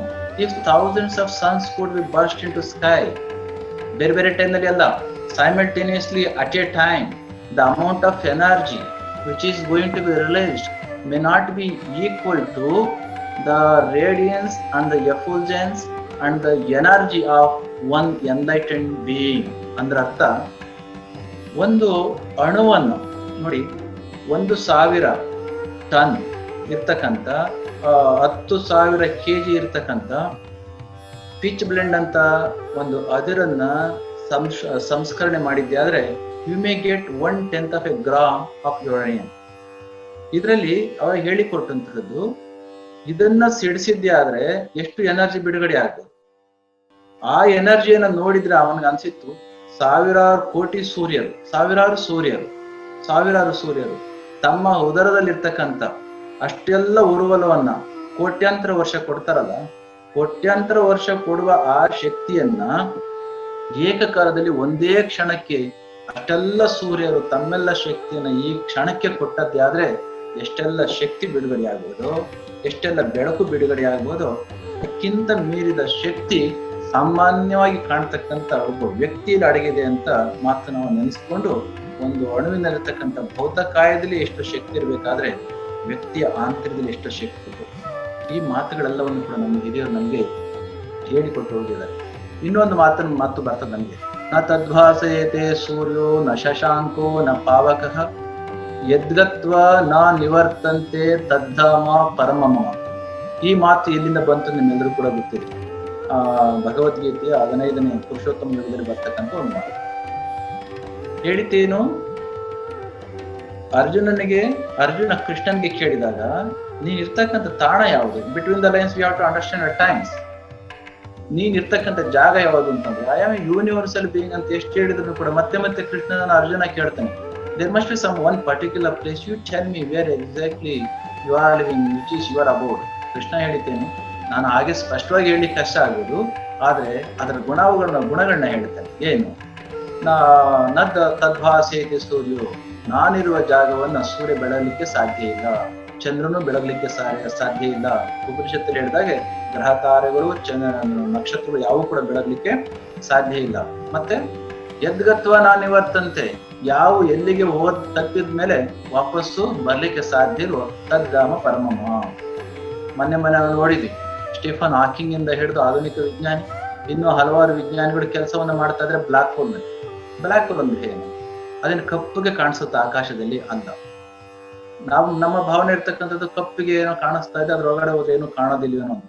ಕಪ್ಪಿಗೆ ಅಂತ ಇರತಕ್ಕಂಥದ್ದು ಏನಲ್ಲ, ಒಂದು ಗ್ರಹ ಅಥವಾ ನಕ್ಷತ್ರಗಳ ಸುತ್ತ ಏನು 16 ಗ್ರಹಗಳು, ಉಲ್ಕೆಗಳು, ಧೂಮಕೇತುಗಳು, ಕ್ಷುದ್ರ ಗ್ರಹಗಳು, ಇನ್ನು ಹೆಸರಿಡ್ಲಿಕ್ಕೆ ಆಗದಲ್ಲಿರ್ತಕ್ಕಂಥ ಸಾಕಷ್ಟು ಆಸ್ಟ್ರೋನಾಮಿಕಲ್ ಬಾಡೀಸ್ ಇದಾವಲ್ಲ, ಇಷ್ಟೆಲ್ಲವನ್ನು ಕೂಡ ಒತ್ತು ಏನಾದ್ರೂ ಯಾವುದೋ ಒಂದು ಜಾಗಕ್ಕೆ ಪಾಸ್ ಆದದ್ದಾದ್ರೆ ಅವುಗಳ ಇರುವುಕ್ಕೂ ಕೂಡ ಗೊತ್ತಾಗೋದಿಲ್ಲೋ ಅಂತಹದೊಂದು ಸ್ಥಿತಿ. ಇಲ್ಲಿ ಸರ್ವಂ ಕರ್ಷತಿ ಇತಿ ಕೃಷ್ಣ ಹೇಳಿದ ಮಾತೇನು, ನಾನಿರ್ತಕ್ಕಂಥ ಜಾಗ ಅಥವಾ ಧಾಮ ಹೇಗಿದೆ ಅಂತಂದ್ರೆ ಅಲ್ಲಿ ಸೂರ್ಯ ಬೆಳಗೋದಿಲ್ಲ, ಚಂದ್ರ ಬೆಳಗೋದಿಲ್ಲ, ಅಗ್ನಿ ಬೆಳಗೋದಿಲ್ಲ. ಯಾವ ಜಾಗಕ್ಕೆ ಬಂದತ್ತೆ ಆದ್ರೆ ನೋಡಿದಕ್ಕೆ ಯಾವ ಕೂಡ ವಾಪಸ್ ಬರೋದಿಲ್ಲ ಅಂತಹದೊಂದು ಜಾಗ. ಎಲ್ಲವನ್ನು ಕೂಡ ಸರಿಯಾದ ವೈಜ್ಞಾನಿಕ ದೃಷ್ಟಿಯಿಂದ ನಾವು ಸಂಶೋಧನೆಯನ್ನ ಮಾಡಿದ್ದಾದ್ರೆ ಇನ್ನು ಅದೆಷ್ಟೋ ವೈಜ್ಞಾನಿಕ ಶಕ್ತಿಗಳು ಆಧುನಿಕ ವಿಜ್ಞಾನವನ್ನು ಇನ್ನು ಮತ್ತಷ್ಟು ಹೆಚ್ಚು ಬೆಳಗಿಸ್ಲಿಕ್ಕೆ ಸಾಧ್ಯ ಆಗ್ತದೆ. ಇದು ಆಗ್ಬೇಕು ಅಂತಂದ್ರೆ ನಮ್ಮ ಋಷಿಗಳು ಯಾವ ಒಂದು ಭಾಷೆಯನ್ನ ಹಿಡಿದು ಭಾಷೆಯ ಮುಖಾಂತರ ಈ ಜ್ಞಾನ ರಾಶಿಯನ್ನ ಜಗತ್ತಿಗೆ ಕೊಟ್ಟು ಹೋಗಿದಾರೋ ಅದೇ ಭಾಷೆಯಲ್ಲಿ ನಾವು ಅರ್ಥ ಮಾಡ್ಕೊಳ್ಳಿಕ್ ಸಾಧ್ಯ ಆಗುತ್ತೆ ಬಹಳಷ್ಟು ಸಂತೋಷ ಆಗುತ್ತೆ. ಕೆಲವರಿಗೆ ಒಂದು ಭಾವನೆ ಇದೆ, ಏನು ಆ ಭಾಷೆಯನ್ನ ತರ್ಜುಮೆ ಮಾಡಿದ್ದೆ ಅದರ ಜ್ಞಾನವನ್ನ ಸಂಸ್ಕೃತದಲ್ಲಿ ಇದ್ದದ್ದೇ ಆದ್ರೆ ನಮ್ಮ ಭಾಷೆಗೂ ಇನ್ನೊಂದು ಭಾಷೆಗೂ ಟ್ರಾನ್ಸ್ಲೇಟ್ ಮಾಡಿದ್ದೆ ಆದ್ರೆ ಅಲ್ಲೂ ಕೂಡ ಅರ್ಥ ಮಾಡ್ಕೊಳ್ಬೋದಲ್ಲ, ಖಂಡಿತ ಅರ್ಥ ಮಾಡ್ಕೊಳ್ಬಹುದು, ಅದರೊಳಗಡೆ ತಪ್ಪೇನಿಲ್ಲ. ಆದ್ರೆ ಮೂಲವನ್ನ ಎಷ್ಟೇ ಭಾಷಾಂತರ ಮಾಡಿದ್ರು ಕೂಡ ಅದು ಪೂರ್ಣ ಭಾಷಾಂತರ ಆಗ್ಲಿಕ್ಕೆ ಸಾಧ್ಯ ಇಲ್ಲ. ಈ ಒಂದು ದೃಷ್ಟಿಯಿಂದ ಸಂಸ್ಕೃತವನ್ನ ಕಲಿತು ಮೂಲವನ್ನ ಅರ್ಥ ಮಾಡ್ಕೊಂಡದ್ದೇ ಆದ್ರೆ ಮತ್ತಷ್ಟು ಶಕ್ತಿ ಬರ್ಲಿಕ್ಕೆ ಸಾಧ್ಯತೆ ಇದೆ. ಜೊತೆಗೆ ಸಂಸ್ಕೃತ ಹೇಳ್ತಾ ಇದ್ದದ್ದೇ ಆದ್ರೆ ನಮ್ಮ ಮನಸ್ಸಿನ ಒಳಗಡೆ ಮೂಡ್ತಕ್ಕಂಥ ಒಂದು ತರಂಗಗಳು ಮತ್ತು ಮನಸ್ಸನ್ನ ಅವು ಪ್ರಫುಲ್ಲಗೊಳಿಸ್ತಕ್ಕಂಥ ಸ್ಥಿತಿ ಈಗಾಗಲೇ ರಿಸರ್ಚ್ ಇಂದ ನಮ್ಗೆ ಗೊತ್ತಾಗಿರ್ತಕ್ಕಂಥ ವಿಚಾರಗಳೇ ಆಗಿರೋದ್ರಿಂದ ಸಂಸ್ಕೃತ ಭಾಷೆಯಲ್ಲಿ ಸಂಸ್ಕೃತ ಜ್ಞಾನ ಭಂಡಾರದಲ್ಲಿ ಹಲವಾರು ವೈಜ್ಞಾನಿಕ ಸತ್ಯಗಳಿದಾವೆ. ಇತ್ತೀಚೆಗೆ ಒಂದು ಭಾವನೆ ಬರ್ತಾ ಇದೆ, ಕ್ವಾಂಟಮ್ ಸೈನ್ಸ್ ಹೆಚ್ಚು ಹರಡಿದ ಹಾಗೆ, ಕ್ವಾಂಟಮ್ ಸೈನ್ಸ್ ಹೆಚ್ಚು ವಿಕಾಸ ಆದ ಹಾಗೆ ಕೆಲವರು ಒಂದು ಸ್ಥಿತಿಗೆ ಬಂದಿದ್ದಾರೆ.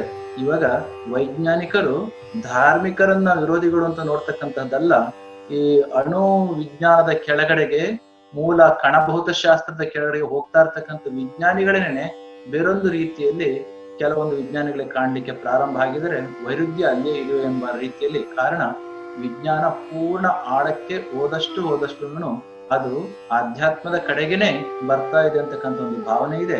ಕೆಲವರಿಗೆ ಅದು ಭಾವನೆ ಹೇಳ್ತಾರೆ, okay, we are going to compromise science and religion, both are going to converge ಅಂತ. But spirituality or the pure knowledge, the pure wisdom, not necessary to compromise with anybody, not necessary to compromise with anybody, but the science is going more and more towards the wisdom. ನಮ್ಮ ಆಧುನಿಕ ಜ್ಞಾನದ ಕಡೆಗೆ ಬರ್ತಾ ಇರ್ತಕ್ಕಂಥದ್ದು ಆಧುನಿಕ ವಿಜ್ಞಾನ ಜ್ಞಾನ ಪರಂಪರೆಯನ್ನ ಹೆಚ್ಚು ಅರ್ಥ ಮಾಡ್ಕೊಳ್ಳಿಕ್ಕೆ ಹೊರಟಂತಹದ್ದು ಬಹಳಷ್ಟು ನಮಗೆ ಗೊತ್ತಾಗ್ತದೆ. ಈ ದೃಷ್ಟಿಯಿಂದ ನಮ್ಮ ಮಕ್ಕಳಿಗೆ ವಿಜ್ಞಾನವನ್ನ ಅರ್ಥ ಮಾಡ್ಕೊಳ್ಬೇಕು ಅಂತಂದ್ರೆ ಈ ಒಂದು ಭಾಷೆಯನ್ನ ಈ ಜ್ಞಾನವನ್ನ ಅರ್ಥ ಮಾಡ್ಕೊಳ್ಬೇಕು. ಮುಖ್ಯವಾಗಿ ಆ ಜ್ಞಾನವನ್ನ ಅರ್ಥ ಮಾಡ್ಕೊಳ್ಬೇಕು ಅಂದ್ರೆ ಆ ಜ್ಞಾನದಲ್ಲಿರ್ತಕ್ಕಂಥ ಭಾಷೆಯನ್ನು ಕೂಡ ಅರ್ಥ ಮಾಡ್ಕೊಂಡಾದ್ರೆ ತುಂಬಾ ಒಳ್ಳೆಯದು ಆಗುತ್ತೆ ಎಂಬ ಮಾತನ್ನ ಈ ಸಂದರ್ಭದಲ್ಲಿ ಹೇಳಿ ಬಹಳಷ್ಟು ಜನ ಬಂದಿರ್ತಕ್ಕಂಥದ್ದು ತುಂಬಾ ವಿಚಾರಗಳನ್ನ ಹೇಳಿದ್ರು. ಸ್ಪೀಡ್ ಆಫ್ ಲೈಟ್ ಅನ್ನ ನಮ್ಮ ಹಿರಿಯರು ಬಹಳ ಹಿಂದೆನೇ ಯಾವ ರೀತಿ ಹೇಳ್ಕೊಟ್ಟಿದ್ರು. ಸ್ಪೀಡ್ ಆಫ್ ಲೈಟ್ ಈಗ 17, 16, 18ನೇ ಶತಮಾನದಲ್ಲಿ ಬಹುಶಃ ಬೆಳಕಿನ ವೇಗ ಎಷ್ಟಿರ್ಬೋದು ಅಂತ ಕಂಡುಹಿಡಿದುಕೊಟ್ಟಂತಹದ್ದು. ಆದ್ರೆ ಋಗ್ವೇದ ಕಾಲದಲ್ಲಿ ಸುಮಾರು 6000 ವರ್ಷಗಳ ಹಿಂದೆಯೇ ನಮ್ಮ ಬೆಳಕಿನ ವೇಗ ಎಷ್ಟಿತ್ತು ಅಂತ ನಮ್ಮವರು ಹೇಳಿಕೊಟ್ಟಿದ್ರು. ಇನ್ನು 5 ವ್ಯಾಲ್ಯೂ ಬಗ್ಗೆ ತಗೊಂಡ್ರು ಕೂಡ ಹೇಳಿದ್ರಿ, 0 ವ್ಯಾಲ್ಯೂ, 0 ಕಂಡುಹಿಡಿದುಕೊಟ್ಟಂತಹದ್ದು ಮತ್ತು ಡೆಸಿಮಲ್ ಸಿಸ್ಟಮ್ನ ದಶಮಾನಿಯ ಪದ್ಧತಿಯನ್ನ ಹೇಳ್ಕೊಟ್ಟಂತಹವರು. ನಾವು ಖಗೋಳಶಾಸ್ತ್ರದ ಬಗೆಗೆ, ಸಸ್ಯಶಾಸ್ತ್ರದ ಬಗೆಗೆ ಎಲ್ಲ ವಿಚಾರಗಳನ್ನ ತಾವು ಹೇಳಿದ್ರಿ. ಆದ್ರೆ ಈಗ ಮಾಡ್ಬೇಕಾಗಿರ್ತಕ್ಕಂಥದ್ದು ಆ ಎಲ್ಲ ವಿಚಾರಗಳನ್ನ ತಿಳ್ಕೊಳ್ಳಿಕ್ಕೆ ನಾವು ಪ್ರಯತ್ನ ಪಟ್ಟದ್ದೇ ಆದ್ರೆ ನಮ್ಮೊಂದಿಷ್ಟು ಶಕ್ತಿ ಬರ್ತದೆ. ಆ ಕಡೆಗೆ ನಾವು ಹೋಗ್ತಕ್ಕಂಥ ಕೆಲಸವನ್ನ ಮಾಡೋಣ ಅಂತ ಹೇಳ್ತಾ, ಇಷ್ಟೊಂದು ಸಂಖ್ಯೆಯಲ್ಲಿ ತಾವೆಲ್ಲರೂ ಕೂಡ ಬಂದಂತಹದ್ದು, ಈ ಕಾರ್ಯಕ್ರಮದಲ್ಲಿ ಭಾಗವಹಿಸಿದಂತಹದ್ದು, ಅದರಲ್ಲಿ ಕೂಡ ಈ ಆನ್ಲೈನ್ ಪ್ಲಾಟ್ಫಾರ್ಮ್ ಮುಖಾಂತರ ಕೇಳಲಿಕ್ಕೆ ನಮ್ಮ ಸಂಸ್ಕೃತ ವ್ಯವಸ್ಥೆಯವರಿಗೆ ಆಧುನಿಕ ವಿಜ್ಞಾನದ ಪರಂಪರೆಯ ಒಂದು ಪ್ಲಾಟ್ಫಾರ್ಮ್ ನ ಉಪಯೋಗಿಸ್ಕೊಳ್ಳಿಕ್ಕೆ ಮನಸ್ಸಾದಂತಹದ್ದು ತುಂಬಾ ಸಂತೋಷವಾಗಿರ್ತಕ್ಕಂಥ ವಿಚಾರ. ಆದ್ರೆ ನಾವು ಸರಿಯಾಗಿ ಆಳಕ್ಕೆ ಹೋಗ್ತಾ ಹೋಗ್ತಾ ತಿಳಿದದ್ದೇ ಆದ್ರೆ ವಿಜ್ಞಾನ ಮತ್ತು ಸಂಸ್ಕೃತದಲ್ಲಿರ್ತಕ್ಕಂಥ ನಮ್ಮ ಜ್ಞಾನ ರಾಶಿ ಇವೆರಡು ಕೂಡ ಕಾಂಟ್ರಡಿಕ್ಟರಿ ಅಲ್ಲ, ಬೋತ್ ಆರ್ ಕಾಂಪ್ಲಿಮೆಂಟರಿ ಅಂತಕ್ಕಂಥ ವಿಚಾರ ಸ್ಪಷ್ಟವಾಗಿ ಗೊತ್ತಾಗುತ್ತೆ. ಅದನ್ನೇ ಆಲ್ಬರ್ಟ್ ಐನ್ಸ್ಟೈನ್ ಹೇಳಿತ್ತು, science and religion these are not contrary, rather they are complementary, they are like 2 faces of a coin. ಒಂದು ನಾಣ್ಯ ಚಲಾವಣೆಯಲ್ಲಿ ಇರಬೇಕು ಅಂತಂದ್ರೆ ಎರಡೂ ಮುಖಗಳು ಇರ್ಬೇಕಾಗ್ತದೆ. ಅದಕ್ಕೆ ಅವ್ರು ಹೇಳಿದ್ರು, ವಿಜ್ಞಾನ ಒಂದು ಮುಖ ಆದದ್ದೇ ಆದ್ರೆ ಜ್ಞಾನ ಅಥವಾ ಧರ್ಮ ಇನ್ನೊಂದು ಮುಖ. ಅವರು ಕಂಪೇರ್ ಮಾಡ್ತಾರೆ ಎಡವ ಮತ್ತು ಕುರುಡರಿಗೆ. Science and religion these two are like blind and lame. ಎಡವ ಮತ್ತು ಕುರುಡರಿಗೆ ಹೋಲಿಸ್ತಾರೆ. ಎರಡು ಕೂಡ ಒಟ್ಟೊಟ್ಟಿಗೆ ಇವತ್ತು ಬದಲಾಗಿರ್ತಕ್ಕಂಥ ಕಾಲಘಟ್ಟದಲ್ಲಿ ಹೋಗ್ಬೇಕು ಅಂತಂದ್ರೆ ಏನ್ ಮಾಡ್ಬೇಕು? ಎರಡನ್ನೂ ಕೂಡ ನಾವು ಅಭ್ಯಾಸ ಮಾಡ್ಬೇಕು.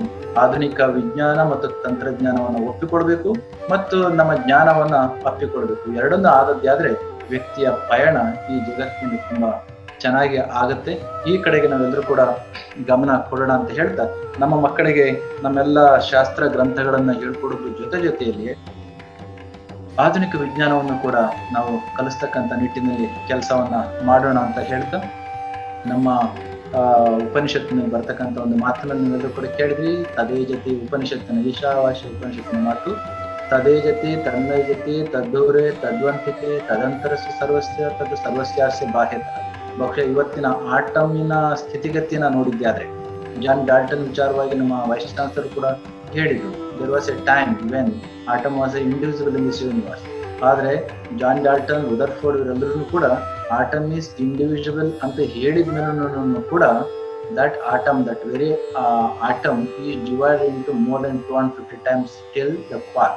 ಇತ್ತೀಚಿನ ವಾಸ್ತವ ವಿಚಾರವಾಗಿರ್ತಕ್ಕಂಥ ಗಾಡ್ ಪಾರ್ಟಿಕಲ್ ಬರೋವರೆಗೂ 250ಕ್ಕಿಂತ ಹೆಚ್ಚಿನ ಬಾರಿ ಒಂದು ಕಾಲದಲ್ಲಿ ಅಭೇದ್ಯವಾಗಿದ್ದಂತ ಆಟಮ್ ಅಷ್ಟು ಬಾರಿ ಡಿವಿಷನ್ ಆಗಿದೆ. ಕೊನೆಗೆ ಎಲ್ಲಿಗೆ ಹೋಗ್ತಾ ಇದೆ? ಕಾನ್ಸಿಯಸ್ನೆಸ್ ಕಡೆಗೆ ಹೋಗ್ತಕ್ಕಂಥ ಕಾನ್ಸಿಯಸ್ನೆಸ್ ಇವತ್ತಿಗೂ ಕೂಡ ಒಂದು ಆಧ್ಯಾತ್ಮಿಕ ಜ್ಞಾನದ ಭಾಷೆಯಾಗಿದೆ ಹೊರತು, ಜ್ಞಾನದ ಗ್ರಂಥವಾಗಿದೆ ಹೊರತು ಅದು ವಿಜ್ಞಾನದ ವಸ್ತು ಆಗಿಲ್ಲ. ವಿಜ್ಞಾನದ ವಸ್ತು ಆದದ್ದೇ ಆದ್ರೆ ಇನ್ನು ಹೆಚ್ಚಿನ ಆವಿಷ್ಕಾರಗಳು ಖಂಡಿತ ಸಾಧ್ಯ ಆಗುತ್ತೆ. ಆಗ ನಮ್ಮ ಆಧ್ಯಾತ್ಮಿಕ ಗ್ರಂಥಗಳನ್ನು ಇನ್ನೂ ಹೆಚ್ಚು ಅರ್ಥ ಮಾಡಿಕೊಳ್ಳಿಕ್ಕೆ ಸಾಧ್ಯ ಆಗುತ್ತೆ. ಈ ಒಂದು ದೃಷ್ಟಿಯಿಂದ ಸಂಸ್ಕೃತ ಕೇವಲ ಆಚರಣೆಗೋಸ್ಕರ ಮತ್ತು ಪೂಜೆಗೋಸ್ಕರ ಇರತಕ್ಕಂಥ ಭಾಷೆಯೂ ಅಲ್ಲ, ಆ ಭಾಷೆಯಲ್ಲಿರ್ತಕ್ಕಂಥ ಜ್ಞಾನವೂ ಕೂಡ ಅದೇ ರೀತಿಯಾಗಿರ್ತಕ್ಕಂಥದ್ದಲ್ಲ. ಅದು ಖಂಡಿತ ಪ್ರಾಕ್ಟಿಕಲ್ ಆಗಿರ್ತಕ್ಕಂಥದ್ದು. ಅದನ್ನ ಅರ್ಥ ಮಾಡಿಕೊಂಡು ಅದನ್ನು ಉಪಯೋಗಿಸ್ಕೊಳ್ತಕ್ಕಂಥ ಸ್ಥಿತಿ ನಮ್ಗೆ ಬಂದದ್ದೇ ಆದ್ರೆ ಅವತ್ತಿಗೆ ಅದು ಕೂಡ ಹೆಚ್ಚು ಹೆಚ್ಚು ಮಾನ್ಯ ಆಗುತ್ತೆ. ಅಂತ ಸಂದರ್ಭದಲ್ಲಿ ವ್ಯಕ್ತಿ ಯಾವುದನ್ನ ಕಲಿತು ಕೊನೆಗೊಂದು ದಿನ ಬ್ರಹ್ಮ ನಿರೀಕ್ಷಣ ಆಗ್ತಾನೋ, ಇದನ್ನು ಕೂಡ ಕಲ್ತದ್ದೇ ಆದ್ರೆ ಹೊರಗೆ ಲೋಕಾಸಕ್ತಿ, ಒಳಗೆ ಸಕಲ ವಿರಕ್ತಿ. ಪಗ್ಗದಲ್ಲಿ ಹೇಳಿದ ಹಾಗೆ ಆಧುನಿಕತೆಯನ್ನ ಒಪ್ಪಿಕೊಂಡು ಆಧ್ಯಾತ್ಮವನ್ನ ಅಪ್ಪಿಕೊಂಡದ್ದೇ ಆದ್ರೆ ವ್ಯಕ್ತಿ ಒಳಗೆ ಮತ್ತು ಹೊರಗೆ ಸಾಮರಸ್ಯವನ್ನ ಕಂಡುಕೊಳ್ಳಿಕ್ಕೆ ಸಾಧ್ಯ ಆಗುತ್ತೆ. ಅಂತಹ ವ್ಯಕ್ತಿಗೆ ಆಧುನಿಕ ಜಗತ್ತು ಮತ್ತು ವಿಜ್ಞಾನದ ಜಗತ್ತು ಎರಡೂ ಮೇಳೈಸಿದ್ದೇ ಆದ್ರೆ ಯಶವು ಜನಜೀವನಕ್ಕೆ ಮಂಕುತಿಮ್ಮ ಎಂಬ ಮಾತಿನ ರೀತಿಯಲ್ಲಿ ಅನುಕೂಲ ಆಗ್ತದೆ.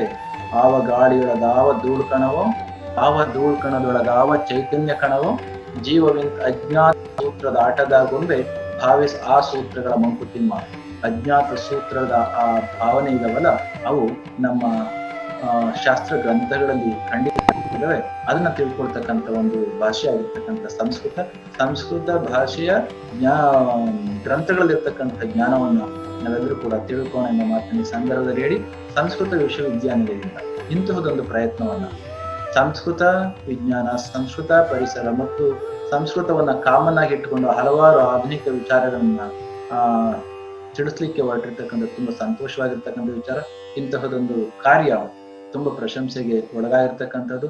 ಇನ್ನು ಹೆಚ್ಚು ಹೆಚ್ಚು ಆಗ್ಲಿ ಅಂತ ಹೇಳ್ತಾ ಮಾತನಾಡ್ಲಿಕ್ಕೆ ಇರ್ತಕ್ಕಂಥ ವಿಚಾರಗಳು ಹಲವು ಇದ್ರೂ ಕೂಡ ಆನ್ಲೈನ್ ಪ್ಲಾಟ್ಫಾರ್ಮ್ ನಲ್ಲಿ ಸಾಕಷ್ಟು ಇತಿಮಿತಿಗಳಿದಾವೆ, ಡೆಮಾನ್ಸ್ಟ್ರೇಟ್ ಮಾಡ್ಲಿಕ್ಕೆ, ಎಕ್ಸ್ಪ್ಲೈನ್ ಮಾಡ್ಲಿಕ್ಕೆ. ಯಾಕಂತಂದ್ರೆ ಒಂಥರ ಬ್ಲಾಕ್ ಹೋಲ್ ನಲ್ಲಿ ಮಾತಾಡ್ದಾಗೆ ನಿಮ್ಗೆಲ್ರಿಗೂ ಕೂಡ ಮುಖಗಳು ಯಾರಿಗೂ ಕಾಣದ ಹಾಗೆ ನೇರವಾಗಿ ಕತ್ತಲಿನಲ್ಲಿ ಮಾತನಾಡ್ದ ಹಾಗೆ ಇರ್ತದೆ. ಈ ಒಂದು ದೃಷ್ಟಿಯಿಂದ ಮುಂದೆಂದಾದ್ರೂ ಸಾಧ್ಯ ಆದದ್ದಾದ್ರೆ, ಈಗಾಗಲೇ ನಮ್ಮ ಅವರು ಹೇಳಿದ್ರಲ್ಲ, ಇಂಟ್ರೊಡಕ್ಷನ್ ಕೊಟ್ಟಂತ ನಮ್ಮ ಅಧಿಕಾರಿಗಳು ಆದಿಚುಂಚನಗಿರಿ ಮಹಾಸಂಸ್ಥಾನ ಮಠದಿಂದ ಆಗ್ತಾ ಇರ್ತಕ್ಕಂಥ ಹಲವಾರು ಕ್ಷೇತ್ರಗಳನ್ನು ಸ್ವಲ್ಪ ಹೆಚ್ಚು ಅನ್ನೋ ರೀತಿಯಲ್ಲಿ ಹೇಳಿದ್ದಾರೆ. ಆದ್ರೆ ಪೂಜ್ಯ ಗುರುಗಳು ಬಾಲಗಂಗಾಧರ ಮಹಾಸ್ವಾಮಿಗಳು ಖಂಡಿತ ಮಾಡಿದ್ರು. ಆದ್ರೆ ಸಂಸ್ಕೃತ ಕ್ಷೇತ್ರಕ್ಕೆ ನಿಜಕ್ಕೂ ಕೂಡ ಉತ್ತಮವಾದ ರೀತಿಯ ಪ್ರಾಕ್ಟಿಕಲ್ ಆಗಿ ಒಂದು ಒಳ್ಳೆ ಕೆಲಸ ಅಲ್ಲಿ ಆಗ್ತಾ ಇದೆ. ನಿಮ್ಮೆಲ್ಲರ ಸಹಕಾರ ಸಂಸ್ಕೃತವನ್ನ ಉಳಿಸಿ ಬೆಳೆಸುವ ಕೈಂಕರ್ಯಕ್ಕೆ ನೀವೆಲ್ಲರೂ ಕೂಡ ಬದುಕನ್ನು ಮುಡುಪಾಗಿಟ್ಟಿದ್ರಿ. ಮತ್ತಷ್ಟು ಶಕ್ತಿ ಮತ್ತು ನಿಮ್ಮೆಲ್ಲರ ಒಳ್ಳೆಯ ಭಾವನೆ ನಮ್ಮ ಕ್ಷೇತ್ರದಲ್ಲಿ ಸಂಸ್ಕೃತ ಪ್ರವರ್ಧಮಾನ ಬರಲಿಕ್ಕೆ ನಿಮ್ಮೆಲ್ಲರ ಸಹಕಾರ ಇರಲಿ ಅಂತ ಹೇಳ್ತಾನೆ. ಸಾಧ್ಯ ಆದ ಸಂದರ್ಭದಲ್ಲಿ ತಾವೆಲ್ಲರೂ ಕೂಡ ಈ ಕ್ಷೇತ್ರಕ್ಕೆ ವಿಸಿಟ್ ಮಾಡಬೇಕು, ಭೇಟಿ ಕೊಡಬೇಕು ಅಂತ ಹೇಳ್ತಾ ಇವತ್ತಿನ ಈ ಕಾರ್ಯಕ್ರಮನ ತುಂಬಾ ಚೆನ್ನಾಗಿ ನಡೆಸ್ಕೊಟ್ಟಿದ್ರಿ. ತುಂಬಾ ಸಂತೋಷ ಇದೆ. ನಿಮ್ಮೆಲ್ಲರ ಇರುವಿಕೆಯ ಭಾವವನ್ನು ಅರಿಲಿಕ್ಕೆ ಆದಂತಹದ್ದು ತುಂಬಾ ಸಂತೋಷ ಇದೆ ಅಂತ ಹೇಳಿ ನನ್ನ ಮಾತುಗಳನ್ನ ಮುಗಿಸ್ತೇನೆ. ಜೈ ಶ್ರೀ. ಪರಮ ಪೂಜ್ಯ ಸ್ವಾಮೀಜಿಯವರು ನಿರರ್ಗಳವಾಗಿ ತಮ್ಮ ಹಲವಾರು ಕೆಲಸದ ಒತ್ತಡದಲ್ಲಿಯೂ ಸಹ ನಮ್ಮ ಇವತ್ತಿನ ಕಾರ್ಯಕ್ರಮಕ್ಕೆ ಭಾಗವಹಿಸಿ ಸಂಸ್ಕೃತ ಇದು ತಾಯಿ ಭಾಷೆ, ಜ್ಞಾನದ ಭಾಷೆ ಅಂತಕ್ಕಂಥ ಮಾತನ್ನ ತಿಳಿಸಿಕೊಡೋದರ ಮೂಲಕ ಮ್ಯಾಕ್ಸ್ ಮುಲ್ಲರ್ ಅವರು ಈ ದೇಶದ ದರ್ಶನ ಗ್ರಂಥಗಳನ್ನ ಓದಿ ಈ ದೇಶದ ಬಗ್ಗೆ ಅವರಿಗೆ ಅಪಾರವಾದಂತಹ ಗೌರವವನ್ನು ಅವರು ಪಡೆದುಕೊಂಡ್ರು ಅಂತಕ್ಕಂಥ ಮಾತನ್ನ ಪೂಜ್ಯ ಶ್ರೀಗಳು ಇವತ್ತಿನ ದಿವಸ ನಮ್ಮ ಎಲ್ಲ ರಾಜ್ಯದಾದಂತ ಭಾಗವಹಿಸಿರ್ತಕ್ಕಂಥ ಎಲ್ಲ ಶಿಕ್ಷಕರಿಗೂ ಒಂದು ಜ್ಞಾನದ ಬೀಜವನ್ನ ನಮ್ಮ ಶಿಕ್ಷಕ ಬಂಧುಗಳಿಗೆ ಇವತ್ತಿನ ದಿವಸ ಬೀರಿದ್ದಾರೆ. ಅದರ ಜೊತೆಗೆ ಸಿದ್ಧಗಂಗಾ ಮಠದಲ್ಲಿ ಸುಮಾರು 70 ಜನ ಶಿಕ್ಷಕರು ಒಂದೇ ಕಡೆ ಸ್ಕ್ರೀನ್ ಮೇಲೆ ಈ ಒಂದು ಕಾರ್ಯಕ್ರಮವನ್ನ ವೀಕ್ಷಣೆ ಮಾಡ್ತಾ ಇದ್ದಾರೆ. ಹಾಗೆ ನಮ್ಮ ಚಾಮರಾಜನಗರದಲ್ಲಿಯೂ ಸಹಿತ ಒಂದೇ ವೇದಿಕೆಯಲ್ಲಿ 30 ಜನ ಶಿಕ್ಷಕರು ಒಂದೇ ಕ್ಲಾಸ್ ರೂಮ್ ನಲ್ಲಿ ಈ ಒಂದು ಕಾರ್ಯಕ್ರಮವನ್ನು ವೀಕ್ಷಣೆ ಮಾಡಿದ್ದು ತುಂಬಾ ಸಂತೋಷ ಆಗಿದೆ. ಪರಮ ಪೂಜ್ಯರು ಇವತ್ತಿನ ತಮ್ಮೆಲ್ಲ ಕೆಲಸ ಒತ್ತಡಗಳನ್ನು ಬಿಟ್ಟು ಈ ನಮ್ಮ ಒಂದು ಆನ್ಲೈನ್ ಕಾರ್ಯಕ್ರಮದಲ್ಲಿ ಭಾಗವಹಿಸಿದ್ದಕ್ಕಾಗಿ ನಾನು ವೈಯಕ್ತಿಕವಾಗಿ ಹಾಗೂ ವಿಶ್ವವಿದ್ಯಾಲಯದ ವತಿಯಿಂದ ತಮಗೆ ಮತ್ತೊಮ್ಮೆ ಪ್ರಣಾಮಗಳನ್ನು ಸಲ್ಲಿಸುತ್ತೇನೆ. ಹಾಗೆ ಈ ಕಾರ್ಯಕ್ರಮದಲ್ಲಿ ಉಪಸ್ಥಿತರಿದ್ದು ನಮಗೆ ಕೆಲವು ವಿಷಯಗಳನ್ನ ತಿಳಿಸಿಕೊಟ್ಟಂತ ಡಾಕ್ಟರ್ ಸಚಿನ್ ಕಟಾರೆ ಅವರಿಗೂ ಸಹಿತ ವೈಯಕ್ತಿಕವಾಗಿ ಹಾಗೂ ವಿಶ್ವವಿದ್ಯಾಲಯ ವತಿಯಿಂದ ತುಂಬ ಹೃದಯದ ಕೃತಜ್ಞತೆಗಳನ್ನು ಸಲ್ಲಿಸುತ್ತೇನೆ. ಹಾಗೆ ಮಾನ್ಯ ಕುಲಪತಿಗಳು ಅಧ್ಯಕ್ಷತೆಯ ಸ್ಥಾನವನ್ನು ವಹಿಸಿ ಅವರೂ ಸಹಿತ ಕೆಲವು ನುಡಿಗಳನ್ನು ನುಡಿದಿದ್ದಾರೆ. ಅವರಿಗೂ ಸಹಿತ ವೈಯಕ್ತಿಕವಾಗಿ ಹಾಗೂ ಈ ಕಾರ್ಯಕ್ರಮದ ಪರವಾಗಿ ತುಂಬ ಹೃದಯದ ಕೃತಜ್ಞತೆಗಳನ್ನು ಸಲ್ಲಿಸುತ್ತೇನೆ. ಈ ಕಾರ್ಯಕ್ರಮದಲ್ಲಿ ಆನ್ಲೈನ್ ಮೂಲಕ ರಾಜ್ಯದಾದ್ಯಂತ ಭಾಗವಹಿಸಿದಂತ ಎಲ್ಲ ನನ್ನ ಶಿಕ್ಷಕ ಬಂಧು ಭಗಿನಿಯರಿಗೆ ವೈಯಕ್ತಿಕವಾಗಿ ಹಾಗೂ ನಿರ್ದೇಶನಾಲಯದ ವತಿಯಿಂದ ತುಂಬ ಹೃದಯದ ಕೃತಜ್ಞತೆಗಳನ್ನು ಸಲ್ಲಿಸಿ ಇವತ್ತಿನ ಈ ಕಾರ್ಯಕ್ರಮವನ್ನು ಮುಕ್ತಾಯಗೊಳಿಸುತ್ತೇವೆ.